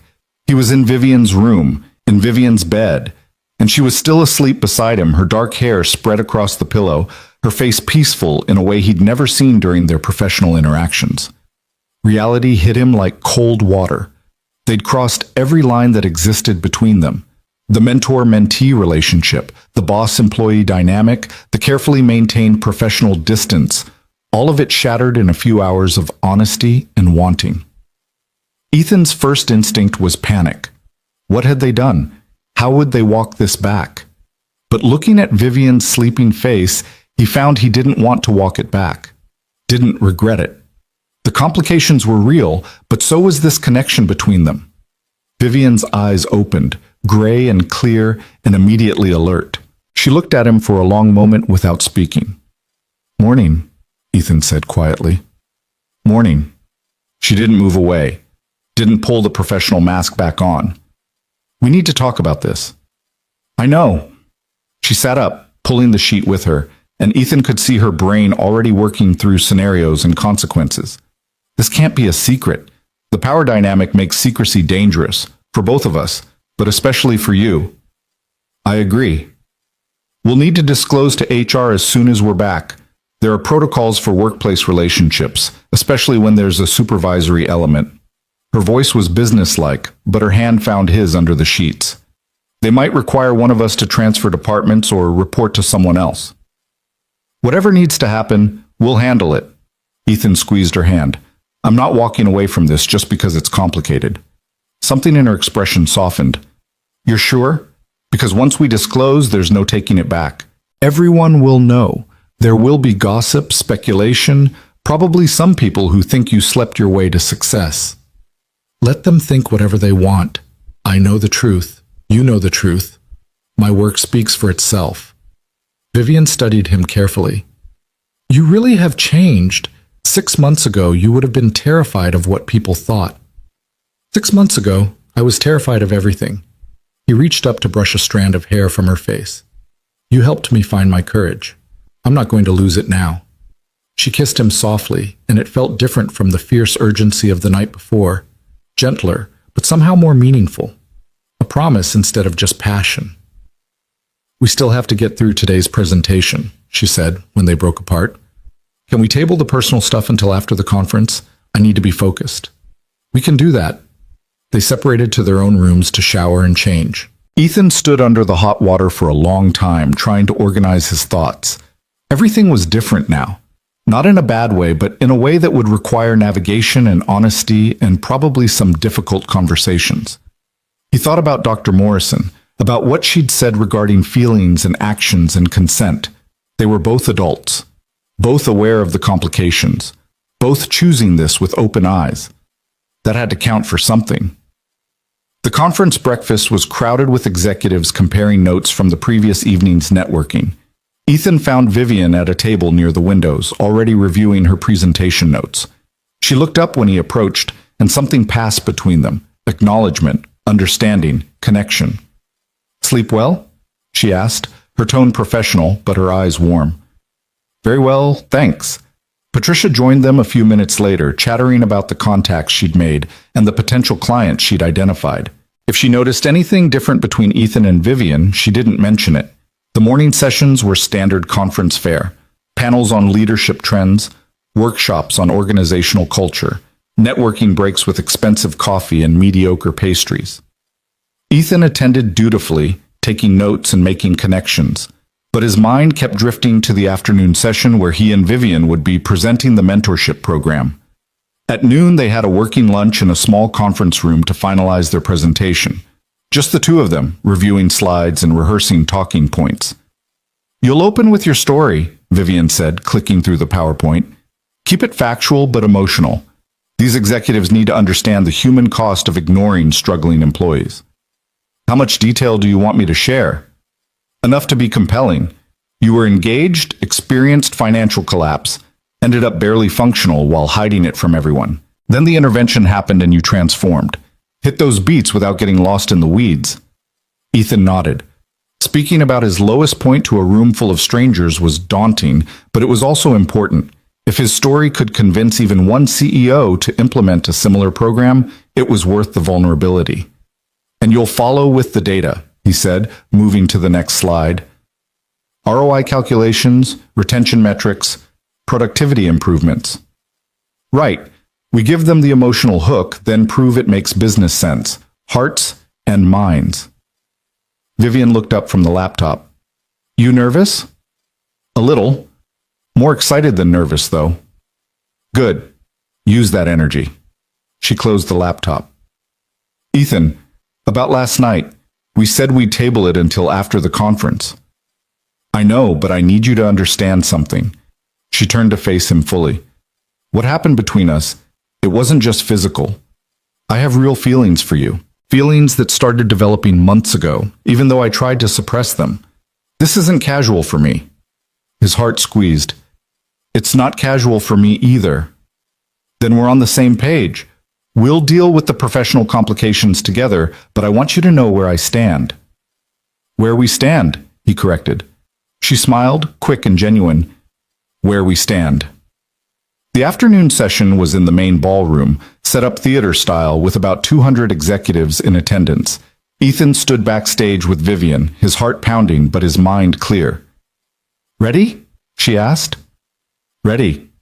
They walked out together to polite applause. Vivian went first, introducing herself in Meridian Analytics, establishing credibility. Then she turned the presentation over to Ethan. He stepped up to the microphone and looked out at the sea of faces. CEOs and executives and leaders who held the power to change lives, for better or worse. 6 months ago, Ethan began, his voice steady, I was 3 days away from eviction. I was living on instant noodles and black coffee, losing weight I couldn't afford to lose, making mistakes at work because I was too exhausted to think straight. My fiancé had left me, taken half our savings, and I was drowning in debt I couldn't pay. I was, by any objective measure, failing at life. The room was silent, attentive. He had their attention. I hid it from everyone. Came to work every day with a smile plastered on my face, pretending everything was fine while I was quietly falling apart. I thought asking for help would mean admitting weakness, and weakness meant losing my job. So I just kept pushing, kept grinding, kept trying to work harder as if effort alone could solve problems that required resources I didn't have. He clicked to the next slide, a graph showing his performance metrics from that period. The steady decline was obvious. This is what drowning looks like in corporate metrics. Missed deadlines, declining quality, increased errors. Most companies see this pattern and think the employee is checked out or incompetent. The solution is typically termination. He paused. I was 1 week away from being fired when my CEO, Vivian Hartwell, pulled me aside and offered me something different. He told them about the program, the salary adjustment, the counseling, the financial planning, the mentorship. He showed them his performance metrics from the last 4 months, the dramatic upward trajectory. Then he told them about the Kaufman account, about landing an $8 million client and building innovative solutions. That's the same person, he said, pointing between the two sets of graphs. Same brain, same skills, same potential. The only difference is support. When I had the resources to address my actual problems, the financial crisis, the mental health struggles, the isolation, I could finally use my abilities effectively. Vivian took over then, walking through the business case, the cost of the program versus the cost of turnover and lost productivity. The ROI calculations that showed every dollar invested in struggling employees returned $3 in value. The retention statistics, the satisfaction surveys, the expansion plans. This isn't charity, Vivian said firmly. This is smart business. We're not saving failing employees. We're preventing good employees from failing in the first place. There's a difference. The Q&A session that followed was intense. Executives asked about implementation costs, about how to identify candidates, about potential abuse of the system, about metrics and outcomes and scalability. Ethan and Vivian fielded every question with data and examples and honest acknowledgement of challenges. A CEO from a manufacturing company in Detroit raised his hand. How do you prevent this from becoming an entitlement? From employees expecting bailouts whenever they make poor financial decisions? Ethan answered before Vivian could. The program requires participation in counseling and financial planning. It's not just throwing money at problems, it's teaching people how to manage resources and address root causes. We're investing in their long-term success, not enabling dependency. And candidly, the kind of employee who would abuse this system probably isn't someone you want to invest in anyway. We're looking for people with genuine potential who are facing genuine hardship. The CEO nodded thoughtfully. Fair point. When the session ended, they received sustained applause. Executives lined up afterward with business cards and questions about consulting services and requests for more detailed information about program implementation.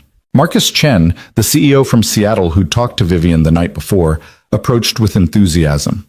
That was powerful, really powerful. I want to implement something similar at my company. Can we set up a call next week to discuss specifics? Absolutely, Vivian said, handing him her card. I'll have my assistant coordinate. They spent the next hour networking, answering questions, making connections. By the time the room finally cleared, Ethan felt wrung out but exhilarated. That went well, Vivian said, gathering her materials. Better than well. I think we just opened a new revenue stream for Meridian, consulting on employee development programs. We make a good team. She looked at him, and the professional distance slipped again. Yes, we do. The evening reception was celebratory. Word had spread about their presentation, and multiple executives approached Ethan to praise his courage in sharing his story. Patricia was over the moon about the business opportunities they'd generated. Do you know how many potential clients asked about our services? She said, slightly drunk on champagne and success. This conference has already paid for itself 10 times over. Around 9, Vivian caught Ethan's eye and gestured toward the exit. They slipped away from the party, walking out into the cool Colorado evening. The hotel had a terrace overlooking the mountains, and they stood at the railing, looking out at the peaks silhouetted against the darkening sky. I'm proud of you, Vivian said quietly. What you did today, sharing your story like that, it took real courage. I learned from the best. She turned to face him. We need to talk about what happens when we get back. I know. I'll call HR first thing Monday morning. Request a meeting to disclose the relationship. They'll probably require you to report to Patricia instead of me, at least for performance reviews and evaluations. We'll need to establish clear boundaries between personal and professional. I can handle that. There's going to be gossip, speculation. Some people will assume I promoted you because of personal reasons, not merit. My work speaks for itself. The Kaufman account, the presentation today, those are objective achievements. I know that, but perception matters. We need to be prepared for judgment. Ethan took her hand, threading their fingers together. So we'll be prepared. Together. Whatever comes, we'll handle it. She looked at him for a long moment, her expression soft. When did you become so certain about everything? Somewhere between survival mode and actually living. You helped me find that certainty. We helped each other find it. They stood there in the mountain air, hands linked, looking out at the vast darkness punctuated by distant lights.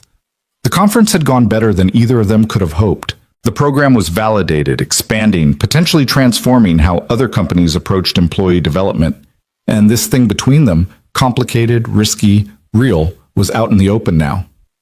Do you regret it? Ethan asked. Last night? No, do you? Not even a little. Vivian smiled, and it reached her eyes in a way her professional smiles never did. Good. Because I don't do casual, Ethan. If we're doing this, we're doing it right. Full disclosure, proper boundaries, honest communication. I wouldn't want it any other way. They went back to her room that night, but slower, more deliberate, less urgency and more intention. And when Ethan woke up the next morning with Vivian curled against him, he felt a peace he hadn't experienced in years. The flight home Sunday afternoon was quiet. Patricia sat several rows behind them, buried in her laptop, organizing all the new business leads. Ethan and Vivian sat together, ostensibly reviewing conference notes, actually just being present with each other. Nervous about tomorrow? Vivian asked. A little, mostly just ready to get it over with.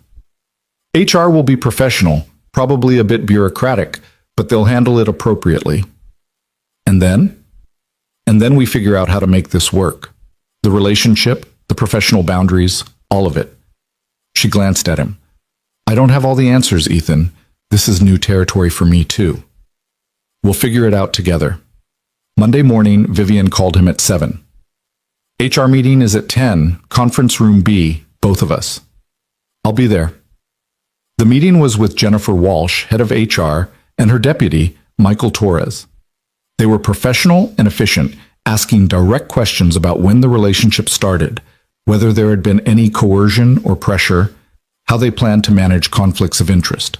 To be clear, Jennifer said, reviewing her notes, Miss Hartwell, you are currently Mr. Cole's direct supervisor? For the mentorship program, yes. His official supervisor for performance reviews is Patricia Henderson. But you have significant influence over his career trajectory. I do, Vivian acknowledged, which is why we're here. We want to establish appropriate boundaries and safeguards. Michael pulled up a document on his tablet. We have protocols for this.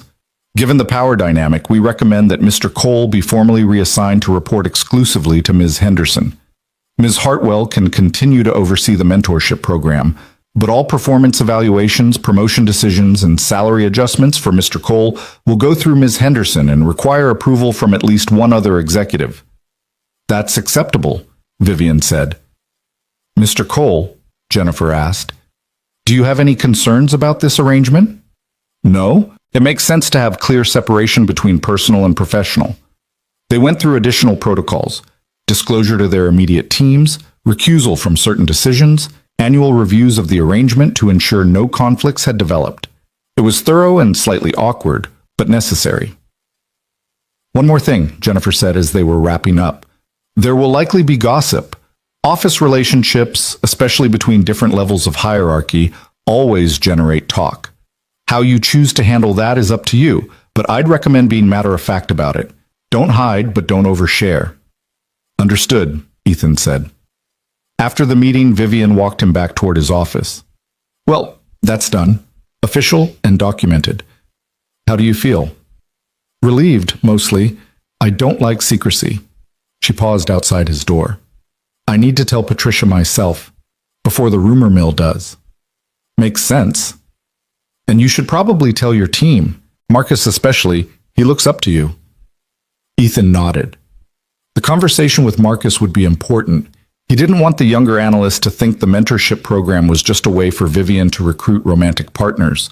Patricia took the news with surprising equanimity. I had a feeling something was developing, she said when Vivian told her later that day. The way you two looked at each other during the Colorado presentation, it was pretty obvious to anyone paying attention. You're not concerned about impropriety? Are you asking me as my boss or as someone wanting honest feedback? Honest feedback. Patricia leaned back in her chair. I think you two are adults who made an adult decision. I've watched Ethan's transformation over the past 6 months, and it's been because of his own work, not favoritism. The Kaufman account was earned, not given. If anything, you held him to higher standards than you held other employees. I did, Vivian admitted. So no, I'm not concerned. As long as the proper protocols are in place, which HR is handling, I think you should both be happy. Patricia smiled. Life's too short to avoid good things just because they're complicated. Marcus Chen's reaction was different. When Ethan told him that afternoon, the younger analyst looked stricken. Wait, so you and Ms. Hartwell are together? Like, romantically? Yes. We disclosed to HR this morning. I wanted you to hear it from me directly. Marcus was quiet for a moment, processing. Did the mentorship program happen because she was interested in you? No, the program existed before anything personal developed. Our relationship started months after I joined the program, and we didn't act on it until last weekend. But she picked you for the program because I was drowning, and she recognized the pattern from her own experience. The selection criteria had nothing to do with attraction. Ethan leaned forward. Marcus, I need you to understand something. The program is legitimate. Your inclusion has nothing to do with my relationship with Vivian. You were selected because you're talented and struggling and worth investing in. That's it. Marcus nodded slowly. Okay, I believe you. It's just weird, you know. She's the CEO. I know it's weird. Trust me, I know. But it's also real, and we're handling it as professionally as possible. Is she going to bring other people into the program? Or was it just you and now me? There are already 4 people in the program, and she's planning to expand to at least 5 more. This isn't about personal relationships, Marcus. It's about changing how the company supports employees who are struggling. The younger analyst seemed to relax. That's good, because this program, it's saving my life. I don't want it to be anything other than what you said it was. It's exactly what I said it was. The gossip started by Wednesday. Ethan heard the whispers in the break room, saw the glances when he and Vivian were in the same meeting. Most of it was curiosity rather than malice, but there were a few pointed comments about sleeping your way to promotion. Kelly approached him Thursday afternoon, closing his office door behind her. People are talking, she said bluntly. I know. Some of it's not nice. There are rumors that you only got the Kaufman account because you're sleeping with the boss. Ethan felt a flash of anger but tamped it down. The Kaufman project started before Vivian and I were involved. The timeline doesn't even support that theory. I know that. Anyone who actually pays attention knows that. But people like drama more than they like facts. Kelly sat down across from him. How are you holding up? I'm fine.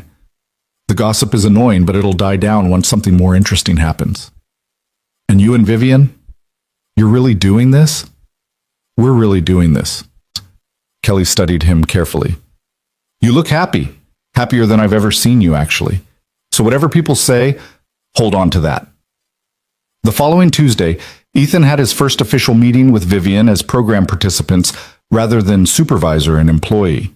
They met in the small conference room at 7 a.m., just like always, but the dynamic had shifted. How are you handling the gossip? She asked. Better than I expected. Most people are just curious. A few are judgmental, but their opinions don't really matter. Good. I've had a few raised eyebrows from the board, but nothing serious. The Kaufman success and the conference response bought us a lot of goodwill. They talked about the program expansion, about the 3 new candidates Ethan had identified, about the consulting opportunities that were developing from companies who'd seen their presentation. The conversation was professional and productive, but there was an ease between them now that hadn't existed before. Dinner tonight? Vivian asked as they were wrapping up. My place. I'll actually cook something instead of ordering takeout. You cook? When I have time and motivation. Turns out I have both now. Ethan smiled. I'd like that. Over the next few months, they settled into a rhythm. Ethan reported to Patricia for performance issues, worked closely with Vivian on the mentorship program expansion, and built his own career on merit. He took on more responsibility, mentored junior analysts, and contributed to business development. The mentorship program grew to encompass 8 employees, each with their own story of struggle and recovery. Marcus Chen thrived under the support, his work improving dramatically. 2 other analysts joined, along with someone from accounting, someone from marketing, and a software developer who'd been dealing with medical debt from a family emergency. Each success validated the program further. Each transformation demonstrated that investing in people during their lowest points could yield extraordinary returns. In June, Vivian called an all-hands meeting to announce a major initiative. We're creating a formal employee wellness and development department, she said, addressing the entire company via video conference. This department will oversee not just the mentorship program, but expanded mental health resources, financial planning services, and career development opportunities for all employees.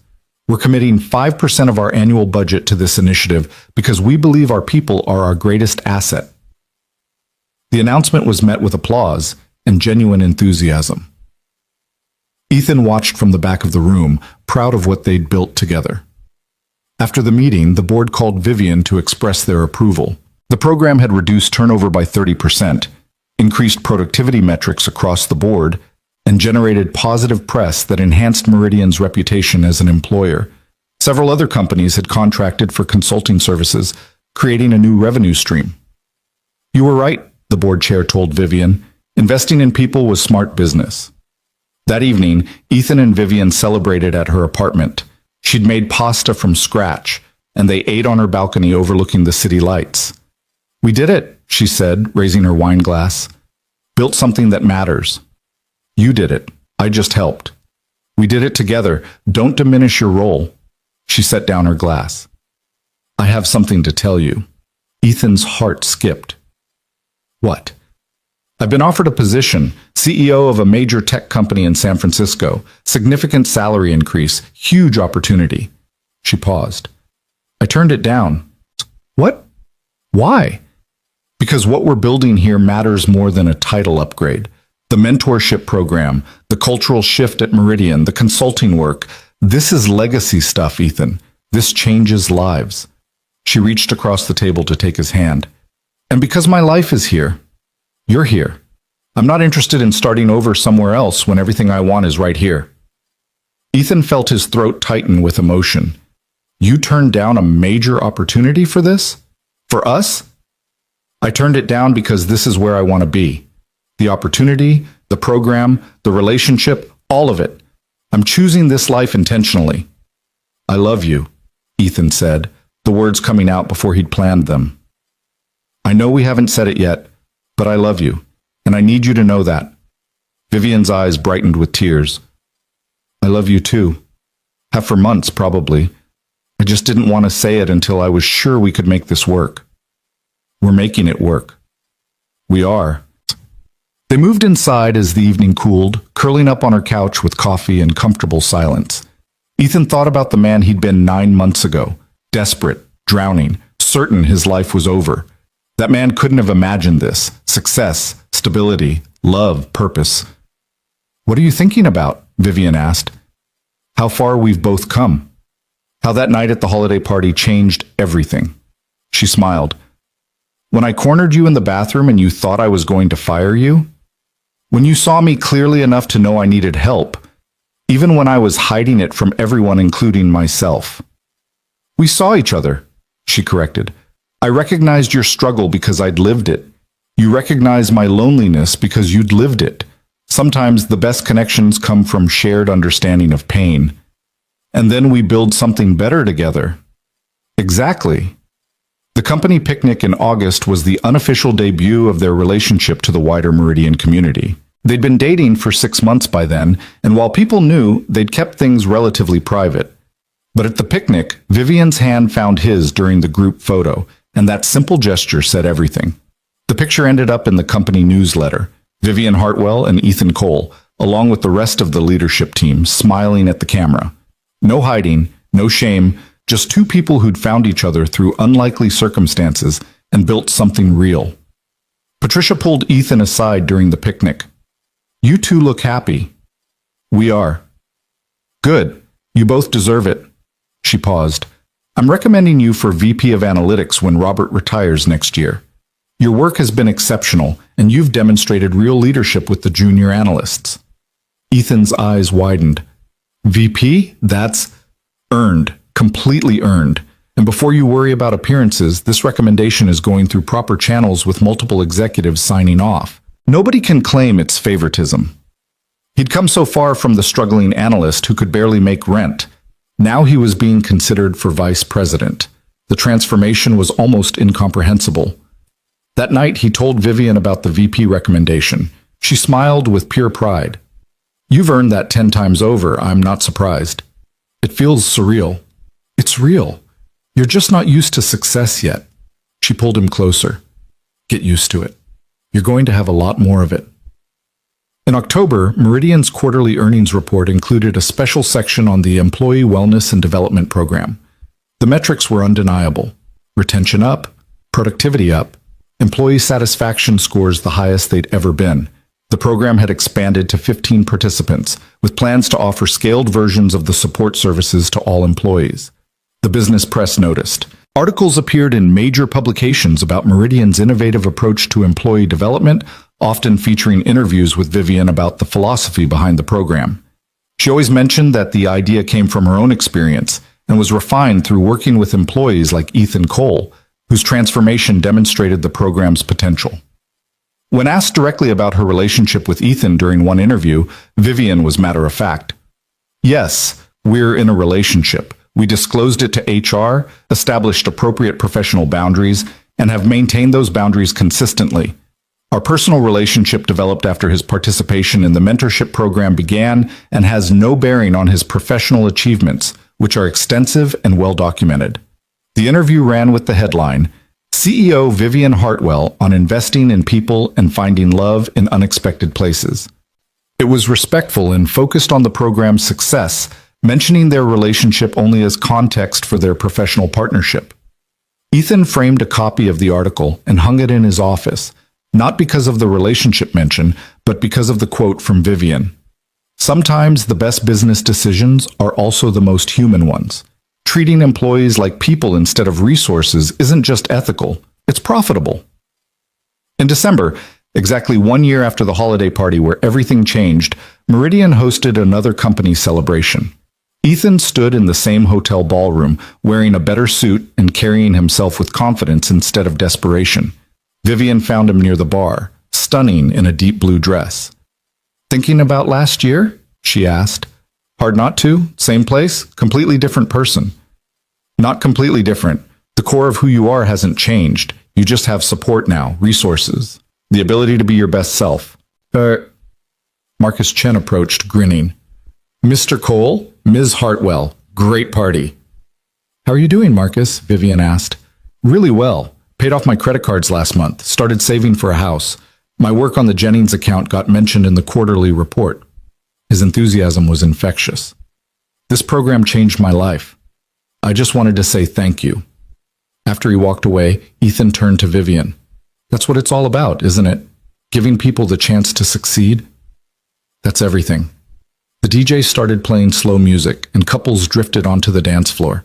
Vivian raised an eyebrow at Ethan. "Dance with me? In front of everyone?" "In front of everyone. No more hiding, remember?" They moved onto the floor together, and Ethan was aware of people watching, but he didn't care. Let them watch. Let them see that the struggling analyst and the fearsome CEO had found something worth celebrating. As they swayed to the music, Vivian spoke quietly. "I have something for you. It's not my birthday. I know, but it's the anniversary of the day I gave you that folder in the bathroom, the day everything changed." She pulled a small box from her clutch. "Open it later, in private." Ethan slipped the box into his pocket, his heart pounding. It was too small to be anything but jewelry, and the implications made his breath catch. They finished the dance, mingled with colleagues, celebrated the company's successful year. But Ethan's hand kept drifting to his pocket, feeling the shape of the box through the fabric. Later that night, back at Vivian's apartment, he finally opened it. Inside was a key on a simple silver keychain. "It's to my place," Vivian said, watching his face. "I know we've been taking things slow, being careful about boundaries, but I want you here, officially, not just overnight visits, but actually living together. You want me to move in? I want to build a life with you. A real one, not compartmentalized into professional and personal. I want to wake up next to you every morning and come home to you every night. I want to combine our books and argue about whose furniture is better and figure out how to share closet space." She stepped closer. "What do you think?" Ethan looked at the key in his palm, at this symbol of permanence and trust and future. A year ago, he'd had nothing. No home, no hope, no belief that life could be anything but struggle. Now he had everything. "I think yes," he said, pulling her close. "Absolutely yes." They kissed, and it felt like sealing a promise, not just about moving in together, but about continuing to build this life they'd created from the ruins of their separate struggles. The mentorship program continued to expand, helping more employees find their footing during difficult times. Ethan was promoted to VP of Analytics in March, a position he earned through undeniable merit and excellent work. He became Vivian's partner in developing the consulting side of the business, traveling to other companies to help them implement similar programs. Together, they presented at conferences, wrote articles, and advocated for a more human approach to business leadership. The message was simple but powerful. Investing in people during their lowest points wasn't charity. It was the smartest business decision a company could make. 2 years after that first holiday party, Ethan stood in front of a different hotel ballroom, this time as a keynote speaker at a national HR conference. He told his story again, the struggle, the intervention, the transformation. But now he also told Vivian's story, with her permission. How she'd recognized his pattern because she'd lived it herself. How she'd built a program from her own pain and turned it into something that changed lives. In the audience, Vivian watched with pride. The program they'd built together had helped 43 employees across multiple companies. Ethan's success story had been replicated dozens of times, each one proving that people were worth investing in, even at their lowest points. After the presentation, an executive from a Fortune 500 company approached Ethan. "That was powerful," she said. "My company has been struggling with retention and burnout. I'd like to hire Meridian to help us implement a similar program." It was the largest consulting contract they'd landed yet, potentially transforming how a company with 50,000 employees approached human capital management. That night, Ethan and Vivian celebrated in their shared apartment, the space that had become truly theirs over the past year and a half. "We're changing the world," Vivian said, curled against him on the couch. "One company at a time, one employee at a time. Actually making a difference. You started it. That night you pulled me into the bathroom instead of firing me. We built it together. Your story, my framework, our combined determination to make sure other people don't have to suffer the way we did." She looked up at him. "I'm proud of us, of everything we've created." "Me too." They sat in comfortable silence, watching the city lights through the windows. Ethan thought about the journey that had brought them here, from desperation to hope. From isolation to connection, from barely surviving to genuinely thriving. The program that started as a secret conversation in a locked bathroom had become a movement, a model. Proof that compassion could be smart business, that investing in people during their struggles could yield extraordinary returns. But more than that, it had become their shared purpose, their combined legacy. The thing they'd built together from understanding, from shared pain, from the belief that people deserved second chances and support and the opportunity to be their best selves. And somewhere in the middle of building that legacy, they'd built a life together too. One founded on honesty, mutual respect, and the deep understanding that came from having both survived their own darkest moments. It wasn't the fairy tale ending where everything was perfect and simple. It was something better, something real.